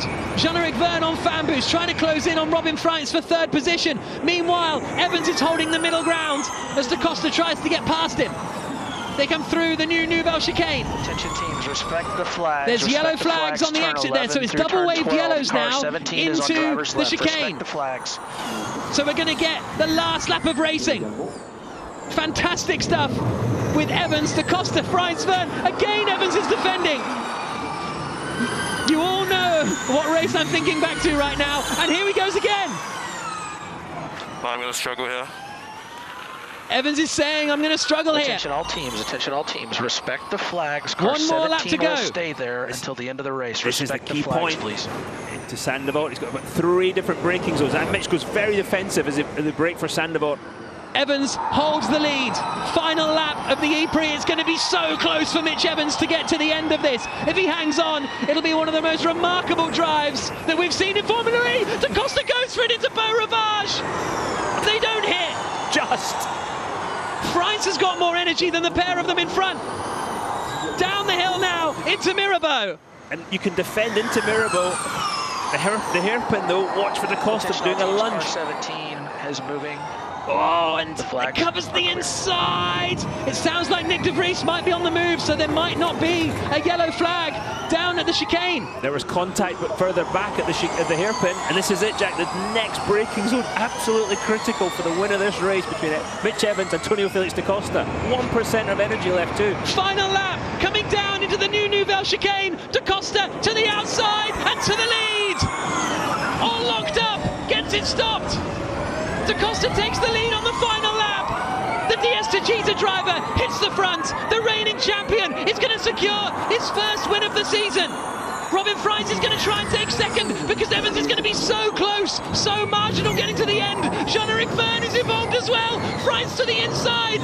They bang wheels. Evans cuts across. There's a crunch of carbon fibre. Evans still holding on to second place. The widest Formula E car you've ever seen. But Da Costa cleared him. Da Costa comes through the final corner. Da Costa wins in Monaco. Jack Nicholls has lost his voice. An unreal end to the E-Prix. And Freins gets second, does he? Yes. Freins at the line.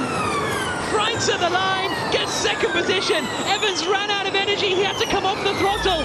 And Robin Freins finishes in second. Da Costa wins. Calm down and tell me that I just won.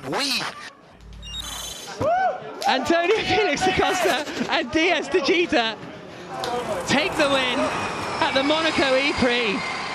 Shall we speak to him?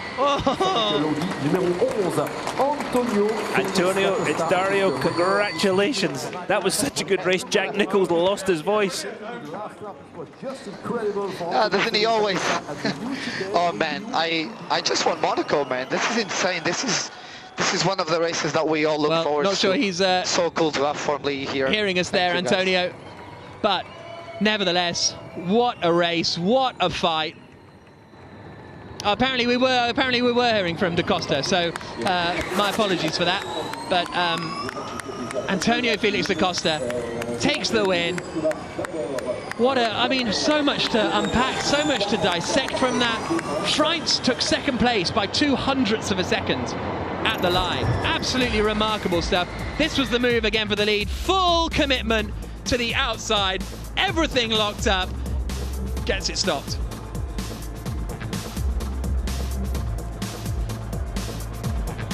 In that situation, Jack, Da Costa one chance to win this race, and he took it with full commitment.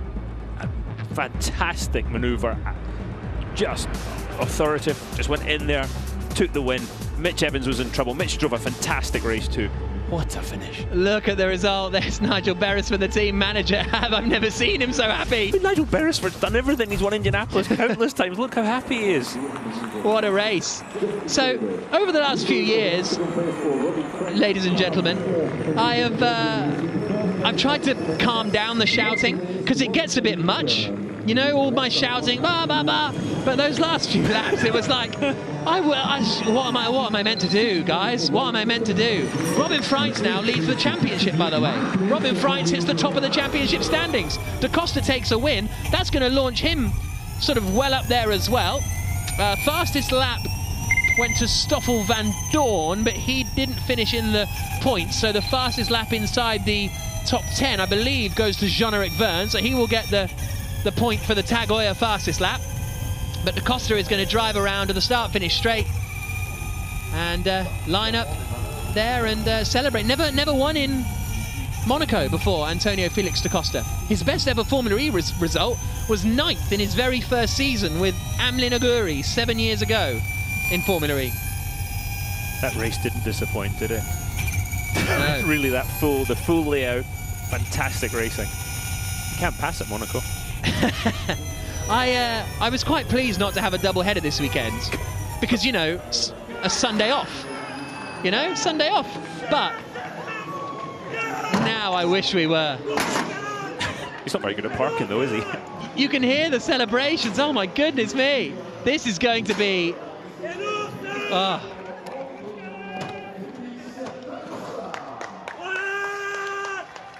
You can hear the cheers for Antonio Felix da Costa, who wins in Monaco. And look at this, what was going on here? Evans, no further investigation for this incident where he cut the chicane. There is da Costa, who will probably celebrate with everybody around. There's Thiago Montero, his manager, his brother in there as well.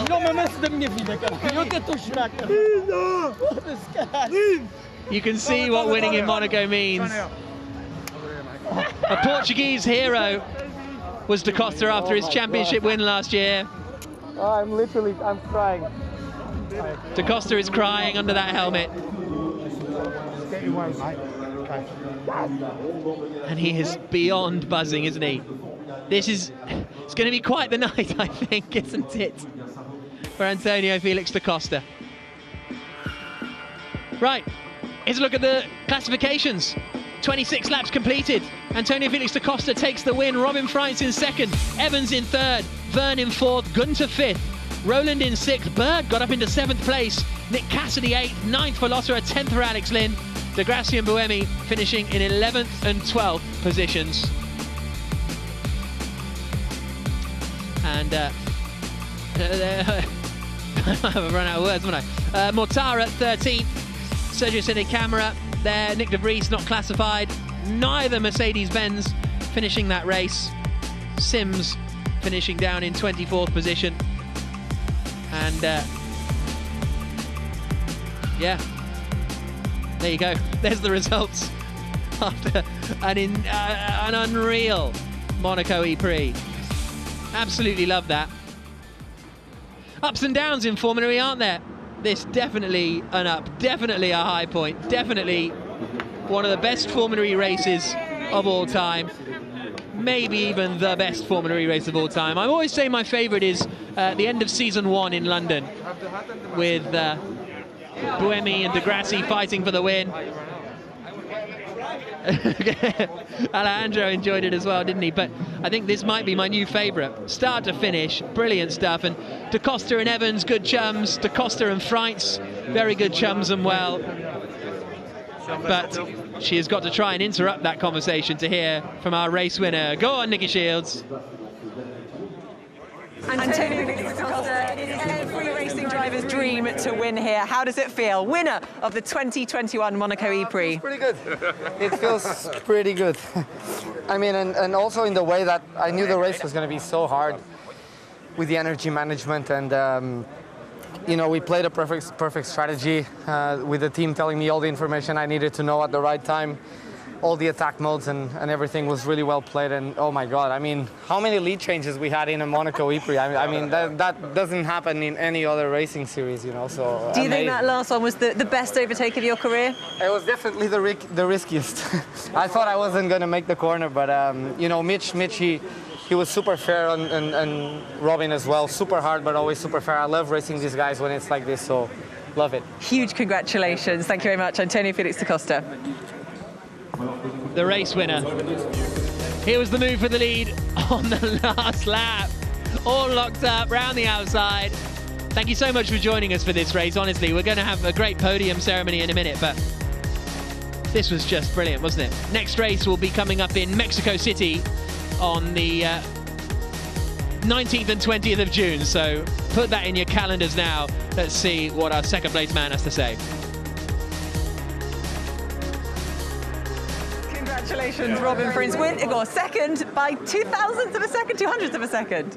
Yeah, in quali it was the opposite. Now I took the second place. I mean, it was great fun out there, fighting with Antonio and Mitch all the way, from the beginning till the end. I think we were hard but fair, and I really enjoyed myself out there. It was a nice view I had with Antonio and Mitch the last 5 laps. And yeah, good that I just snatched the P2 from Mitch at the end, just before the line. Some of the best battles we've seen. Thanks very much. Congratulations.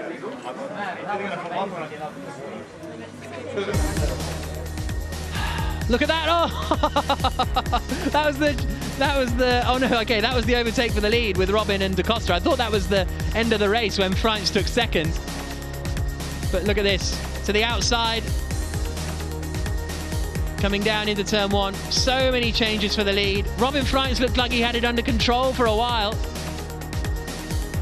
But now we are going to go and have a look at the podium.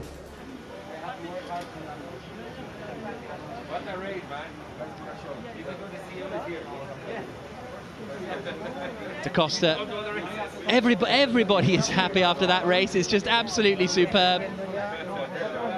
And we're going to do the podium procedure now.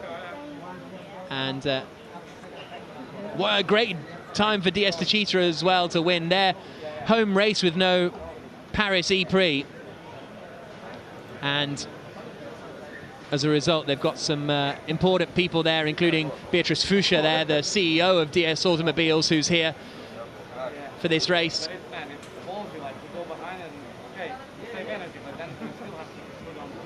And the incident involving Gunther and Roland is under investigation, but the good thing is there's no under investigations up at the front.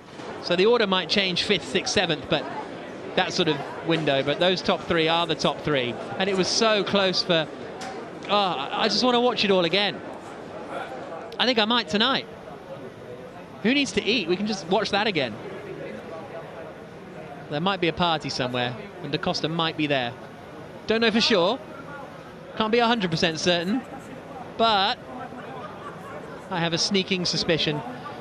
And that is Antonio Felix da Costa's first win of the season. It's his 6th win in Formula E now. Jean-Eric Verne has 10, Sam Bird has 10, Buemi has 13, De Grassi also has 10. Da Costa closing in on them. Felipe Massa, former F1 and Formula E driver, waiting for the presentation to get underway. And what an absolutely breathless E-Prix that was. We'll be bringing you all the reaction to it afterwards, and there's so much to dissect. I can't even really remember what happened. There was that incredible overtake up Beau Rivage. But here come the top 3. Antonio Felix da Costa wins in Monaco for DS Techeetah and for Portugal.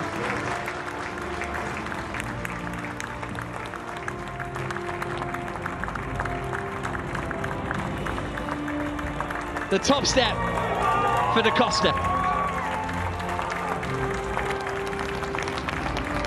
Before this race, his best result was 2nd in the 2013 GP3 race behind Marlon Stockinger. But now, finally, as he will see it, Da Costa is atop the Monaco podium, and he will hear the Portuguese national anthem played out on the streets of the Principality after a superb last lap win for the Portuguese racer. It will also be the French national anthem, the Chinese national anthem, sorry, for the DS Techeetah team. Trophies first of all, though. And His Serene Highness Prince Albert II of Monaco hands the trophy out. You want to be careful with that one, Antonio. Don't want to damage that.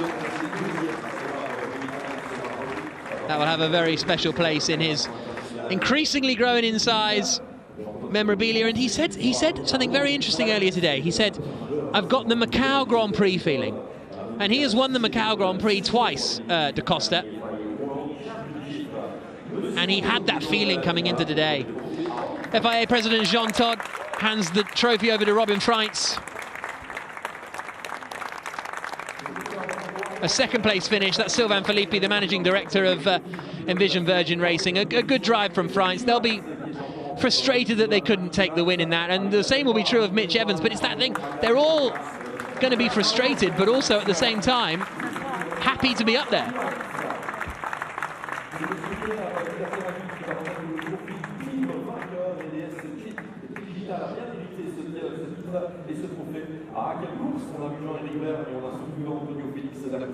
And then Monsieur Pierre Casaraghi handing the trophy to Beatrice Foucher, the CEO of DS Automobiles, up there on the podium as well.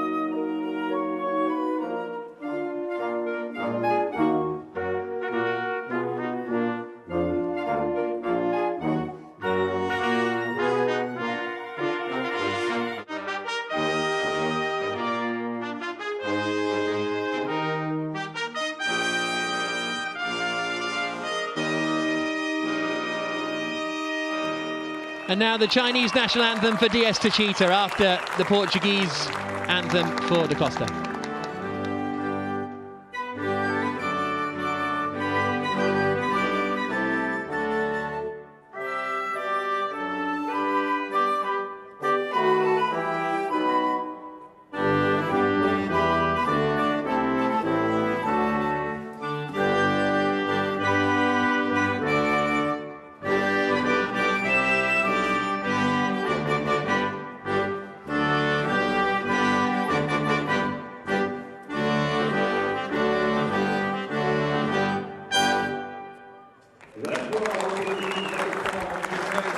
Da Costa on the top step. Freitz moves to the top of the championship. Da Costa launches up into the fight. Evans is going to be looking strong too. Now they will pose for the photos. And there you can see, look at that, Jean Todt's on his way out. They're all waiting by the door, ready to sprint, because when the celebrations start, I'm not sure the celebrations are going to stop.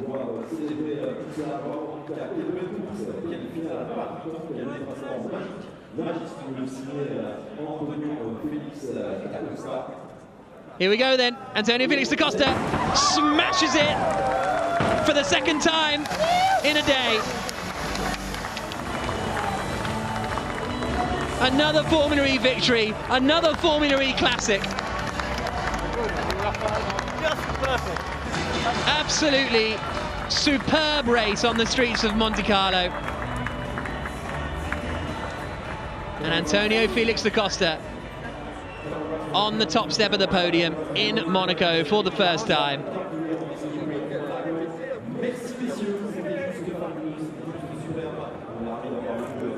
And a really, really strong drive. There you can see the atmosphere and the hubbub down underneath the podium. And that DS Techeetah was really strong. Robin Freitz moves to the top of the championship. He's now 5 points ahead of his compatriot Nick de Vries. Mitch Evans is third. He's only 8 points off the championship lead now. Da Costa's only 10 points off the championship lead. 13 points back to Sam Bird. 14 points back to Stoffel van Doorn.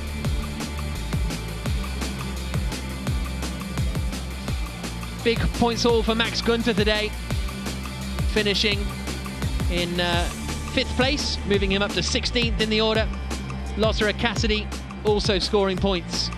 Cassidy maybe not as many as he would have hoped for, because he was quite near the front of the order. Mercedes still on the top of the championship, but 2 points between them and Jaguar. DS Techeetah third, and Vision fourth. BMW I Andretti Motorsport are in 5th place. Well, let's finish off the story, shall we, from hearing from our top three. Nikki Shields.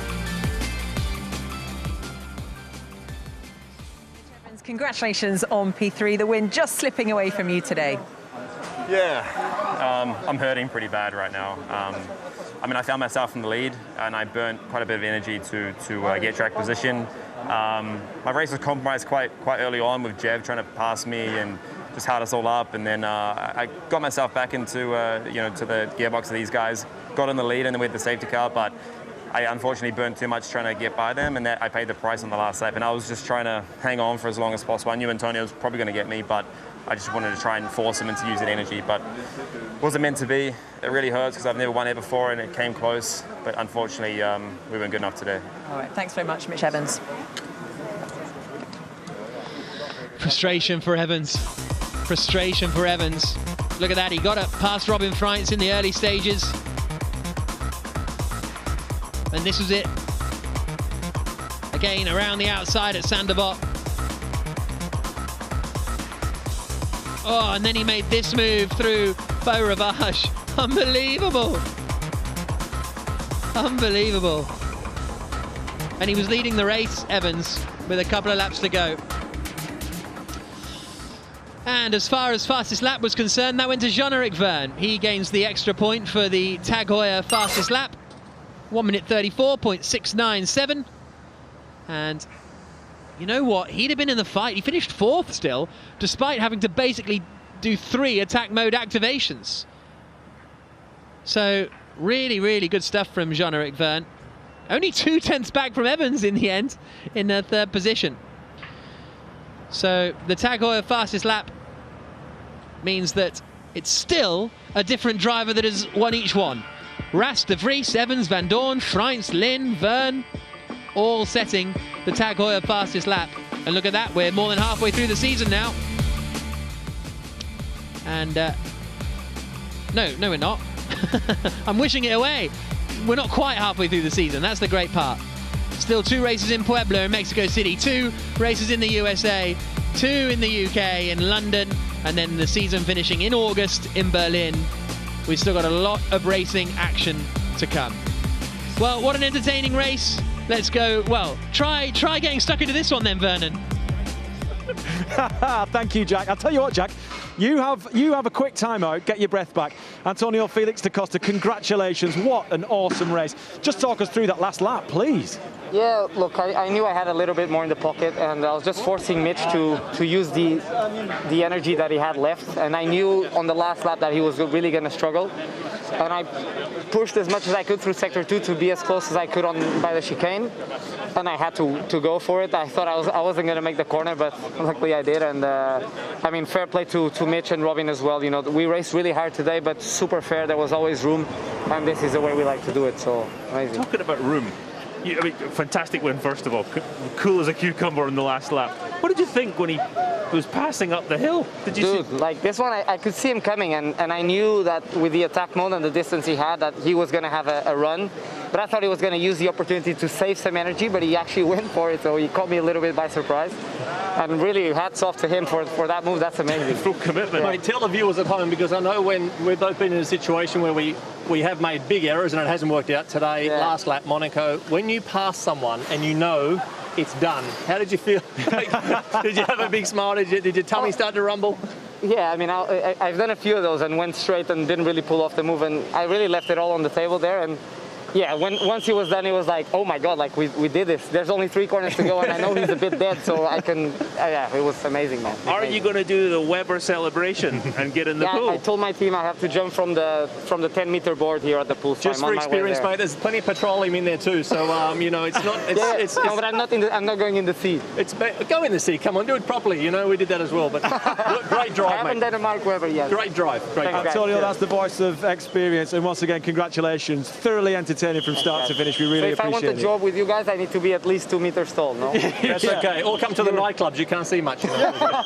See you, mate. Well done. That is one man that is going to celebrate tonight, without doubt. Absolutely, mate. I mean, you know, that was top notch, wasn't it? Formula E at its best. You had those guys, you know, pushing the boundaries. Yes, we had a safety car at the end. We sort of, you know, stacked the cards in a different way. We had to reshuffle the energy. But in general, you know, that's, you know, totally deserved the victory. He was, you know, out front, pulled it off when it needed to count, and it was an awesome effort. Dario, we've been talking this race up. The full track here at Monaco, it delivered. It did exactly what we wanted it to do. It absolutely did, didn't it? The first couple of laps, usual, that sort of first 20 minutes of the race, everybody's getting settled in, and then it just went nuts, and it was a fabulous thing to watch, and a good proper motor race again. Very respectful between the front runners, which was nice to see. A couple of contacts further back, but that's going to happen when people are running so close together. Great to be on the full circuit, and yeah, that was a cracking race. Mark, you mentioned to Antonio that when he got that final overtake and he's in the lead, he's obviously elated, but the lead changed several times today. Yeah, that's right, but I think here, you know, Vernon, when you finally, you know, get the job done, the checkmate move, and like you said, he just had to bring it back through here. Mitch was in dire straits with energy, he knew that, so just the elation, you sort of have a mini victory in your own head saying, I've just got to get to this start-finish line right here, and it's all done. So yep, that's the emotions of a racing driver that you go through that. You know, the track position that Mitch went through, a bit more energy in the middle of the race, and then he had to, you know, pay the penalty at the end there in a brilliant battle as well. He put his cards in a different way. So, and Frings as well. I think he's leading the championship now, so he's done a phenomenal job as well. Yeah, it's amazing. We'll talk about the Mercedes team a little bit later on. Lots of incident to talk about, not just the drivers at the front, but the middle and the back. It was all going off. We'll come to that in just a second, but as the sun shines here in Monaco, let's just take a moment.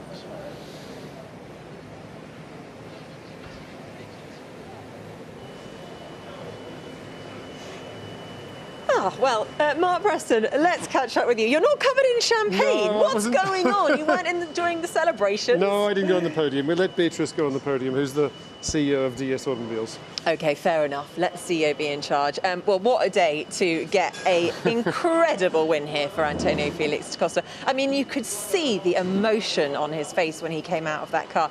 It just means so much to him, doesn't it? I mean, winning Monaco is amazing. I've got one of the trophies from Monaco at home as well, because Monaco is just the place you have to win, isn't it? And did an exceptional job, amazing preparation. He was just on top of it all weekend. And this is a really critical point, isn't it, in the championship, because this is kind of midway point now. We're really starting to build momentum. This is the time where the results need to start coming in, and that championship campaign needs to start. Well, yeah, that was the discussion we all had before the race, actually, with the drivers. We said, we've got to come out of this, put ourselves back into the running for all the championships for the two drivers and the team, and yeah, we've well and truly done that now. So we've met all our objectives. Excellent. OK, so what is the plan now? So we've got about a 5-week gap before we head over to Mexico. What work is going to be going on behind the scenes? Well, learn from everything we've done this weekend and get really prepared for a new track, obviously, in Mexico. So, yeah, that'll be interesting, and yeah, just do what we did last year, hopefully. Yeah, keep pushing forward. Well, Exactly. Thank you very much. Enjoy the celebrations. No doubt they're going to be big tonight. Thank you very much, Mark Preston. I tell you what, Dario, it's amazing. The race finished, moments ago, and now already here in the Principality, they are clearing the track, and in about 20 minutes, 15, 20 minutes time, it will be back to normal. It will be the high street. Absolutely. But Mitch Evans said he rides a scooter past you every day on the way to the gym. It's a busy old road, that. Now, if you were Mexico, if you were Puebla, the racetrack there, you'd be pretty nervous that you now have got to step up to the mark that Monaco has laid down. Well, I think anywhere to judge itself on Monaco is a difficult one, isn't it? I mean, just look at it. But yeah, the track itself, just pure racing, just absolutely delivered today from the front to the back. There were so many great storylines. All right, well, we'll take another deep breath and take in what we've seen today in Monaco. But let's just go over now to Mexico and try and soak up the fiesta that we're going to experience in Puebla. And we go green in Mexico. This just feels like it's bubbling. Oh. And they make contact. I don't believe it. His nose to tail. Oh, that was a mad move. Out of nowhere, up the inside. Push. Yes. What a race.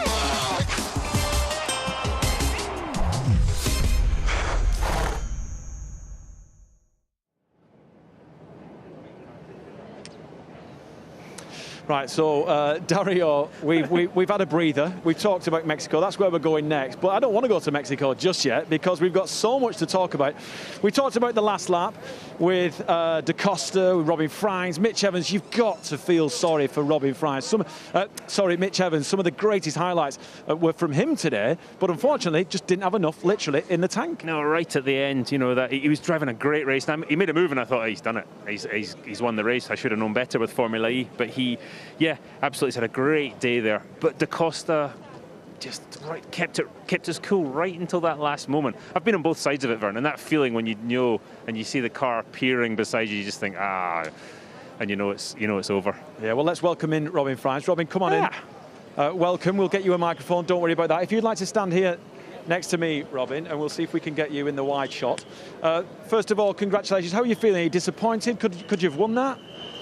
I think halfway the race, I would say I could have won it. I felt really strong in the car today. We were a bit struggling at the beginning of the season on race pace, but now when I took the lead, I felt like I could pull away a bit, and then they were fighting behind me, so I had a gap, and then they came back. Antonio overtook me with fan boost and also attack mode and everything. So just before safety car, I was back to P3 with all the attack mode uses. So that was a bit unfortunate, but yeah, I'm just happy that I had the pace and finished on a strong P2 today. Robin, when you're talking about the ebb and flow of the race, are you talking about, is it the car balance that you struggled with at that point, or what was the difference? How were they able to catch you back up? Difficult Robin, to say. just step back. Sorry, mate. And then you can watch yourself on the telly, on the TV. There you go. This nice is you move in action. You probably can't see. He's done a great move into turn into Sandoval. Talk us through it, Robin. Well, at the beginning, I think Antonio was a bit cautious. Maybe some saving tires for the end and saving energy. So I thought, I felt a bit stronger behind him. So I overtook him, tried to pull away, tried to gap it. Then this all happened, so I thought I was gone because So the did we. slipstream. Yeah. So I was like happy days in my car, but fortunately they came back with the attack mode users they had. So yeah, I think Antonio and me and also Mitch were on the same line, and it's very difficult to pull away from cars with the slipstream you guys have here. But yeah, I think we had a great fight, great show on today, and yeah, fighting with good friends here. So I had fun. Robin, you mentioned before the race that this is, or it is now, the first time that you've completed a race here in Monaco. The elephant is out the room, the chip is off the shoulder. You're going to celebrate tonight, surely, with the team. Yeah, I mean, I have a flight tomorrow in the late afternoon, so I can recover in the morning. All right, good man. Thank you very much, Antonio. Sorry, I do beg your pardon, Robin. Da Costa, Antonio is going to jump off. Here we go. He's going to jump off. Oh! From the 10-metre board. From the 10-metre board, and he survived. Congratulations, Robin. Thank you very much. Let's bring in Mitch. Mitch, up to the mic. Sorry, the Olympics have started. Yeah. That's a long way down for a little guy like I think him. he can make Tokyo, maybe. So. I'm going to say it for you. Pure disappointment, surely, Mitch, today. Yeah, I'm gutted. I'm really gutted. The whole race didn't really plan out the way I wanted to. Jeff made a move on me. It was a really awkward move. It was quite late on the outside, and that really held me up and compromised me. My energy was good. I was just biding my time and waiting for the right moment. And yeah, then I was trying to recover from there. But to be honest, I was really surprised to find myself back in the sort of in the hunt for the lead, and I burned up quite a bit of energy on my last attack to attack those guys and get track position. But unfortunately, I paid the price after the safety car, and I couldn't quite make it to the finish. Did you try and separate yourself from the pack, knowing that you didn't have enough energy to do that? What was going on? What was the thoughts of the team and yourself? What was the communication was going on? Just explain the situation that happens between the garage and yourself. In that, look, we know how much energy they've got. We know what you've got. How do you get them off your back? You can't really, you know, these guys that I was racing are the best in the business, so I knew I was really up against it, especially when you get in the later phase of the race. It really like when you have energy disadvantage, you know, the pace difference is huge, and here's quite aggressive energy, so any difference is like magnitude. So yeah, I tried my best, but unfortunately, I think the right guy won. You know, he was good all race, but I would have loved to win here. I've never won here. I've been on the podium quite a few times in other categories, and to come half a lap short hurt so much. So. Mitch, yeah. You know, I know you're gutted of being in that position, but today, from qualifying the race to move up the hill, I mean, you just look like you were having, I know it probably doesn't feel like it right now, but you feel like you're having so much fun just driving the car around here. Yeah, since FP1, the car's been working so good, and that just brings confidence and so much enjoyment, as you well know. So, and through Formula E, like a Formula E day, sometimes that disappears, and you have massive ups and downs. But every time I was out on track, I was competitive. So, I was disappointed after qualifying. I thought the car was good enough to be on pole today. I was a slight scrappy last sector. But yeah, look, I'm disappointed because a podium on any other track is fine, but it's Monaco. Everyone wants to win here, so it does hurt. But look, it is what it is. It's still good points, and I have to look at the bigger picture. All right, Mitch, you've got to go and do official FIA business. Thank you very much. Cheers, guys. See you in Mexico. Congratulations, Thanks, commiserations. Mitch. You know, I know how you're feeling. Top guy, Mitch Evans. You got a feel for Mitch, but let's talk about the Jaguar as a whole. Let's talk about the team. Yeah. You know, Sam Bird came on board. There was big, high expectations. Start of the season, fantastic, and then just dipped a little bit. Surely this, even though it's disappointing for Mitch Evans, this is going to lift their spirits as a team. Absolutely, and the fact that Sam Bird came through into the top 10 as well from a very bad starting position. He had a good race as well. Yeah. And so that's, you know, I think that show of pace against Mercedes today, that's got to think, they're thinking, right, we're back in the title fight. Exactly. All right, well, Nikki is with Mitch's teammate, Sam Bird. I am indeed. Sam Bird, a cracking race there. Are you happy with that? You worked your way from sort of towards the back of the grid, finished P7. I'm happy with it in as much that it was a good, solid race. I'm disappointed in the fact that I feel like I dominated free practice.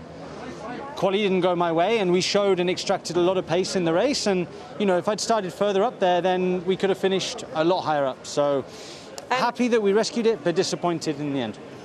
Thanks very much, Sam. And Lucas, let's bring you in as well. Talk us through your race, because I know, again, you were worried about the sort of pace of the car, given the fact that the rest of the field is just getting so competitive now. Yeah, like Sam, we started actually close to each other. We were side by side the first lap, and also in the last lap. So Sam was 7th, I was 8th. But I got pushed out by Lotter in the last corner and ended up 11th. So yeah, it was a good recover. Pace in the race is good, but we have to put it together in quali. Yeah, all right, brilliant. We're going to bring Jack Nicholls in here as well, get his thoughts on it all.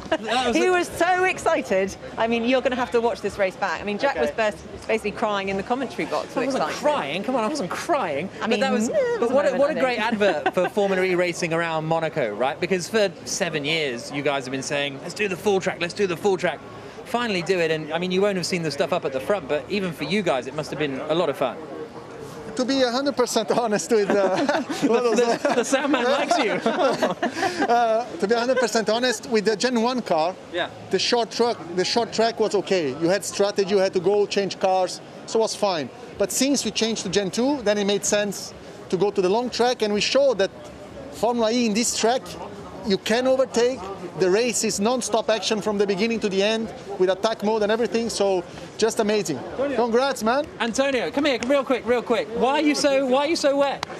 What do you mean? Why? What happened? I just had to jump from. I did a triple backflip from. Okay, a triple backflip. Was it only the 10 metre? Yeah, it was just the 10 metre. Yeah, I mean, we proved that the race is super exciting, and regardless of anything, I think the show was great today, and well, we move up, we made some of the overtakes, and the guys in front also put a very big show. Yeah. Would you like to see this race on the calendar every year? I think we should have it every season. Absolutely. And you know, we've come from a race, the previous doubleheader in Valencia, and we're now here, and I think we've shown that these cars put on the most spectacular show when we're in the heart of the cities, and a track like this really showcases what Formula E is all about. It's been absolutely brilliant, hasn't it? It has been absolutely spectacular. Thank you guys for putting on a brilliant show. Vernon, Dario, back to you. Oh, thank you, Nikki. Thank you, Jack. Dario, we've interviewed the guys who were in the mix today. Everyone is alerted apart from Mitch Evans. Would you say it was snatched from his grasp today? Yeah, I think Mitch knew towards the end of that race that it was going away from him, and he knew that it was going to be a battle on that last lap. I'm sure it doesn't make him feel any better. Honestly, that feeling, Vernon, when you're in the lead and it's coming down to that, you're on the last lap and you know you haven't got enough fuel or battery in this case, a bunch of energy in the battery, and you see that car just coming alongside you and you just know it's over. And it's a gutting feeling. And it'll take a couple of days to recover, but then he'll be back to work and getting ready for the next round in Mexico. Let's talk about the Mercedes boys. Didn't really show up today. Stoffel or Nick de Vries. What's going on there? How are they feeling right now? Yeah, they're feeling bad. We didn't even really talk about Stoffel, did we? No, not at all. Nick de Vries had a drive-through penalty because of starting at the back. They did a drive-through. He got then he had another issue, and it just was not a good day for the championship leaders at the team. And they've got a lot of work to do now to be consistent to try and win that team's and drivers' championship. The Envision Virgin Racing team keep putting a car at the front ahead of the Audi, and that's an Audi powertrain that these guys have got. What has Alan McNish got to do to lift this team? I think a lot of it is just the engineers here are getting the car working better, and Alan's going to be going down there and saying, what are you doing? We need to fix it. Yeah, well, I'll tell you what, it's definitely been... Come on in, guys. Jack, Nikki, come on in. It's been an amazing season so far. We thoroughly enjoyed it. From Monaco, thank you so much. Radio check. Loud and clear. Going in 30 seconds. Okay, copy. Loud and clear. Welcome to the 7th season of the ABB FIA Formula E World Championship. And we go green under the lights. Yes! Yes! Glenn puts him in the wall. Guys, what the is that? Seriously? And the two Mercedes collide.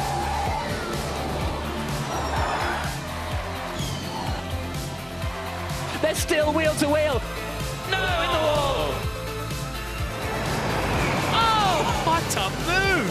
And to the lead. Da Costa wins in Monaco. There you go, Nikki. Another successful Monaco E-Prix ticked off the list. What a race. And next stop is Mexico. Let's go! Vamos!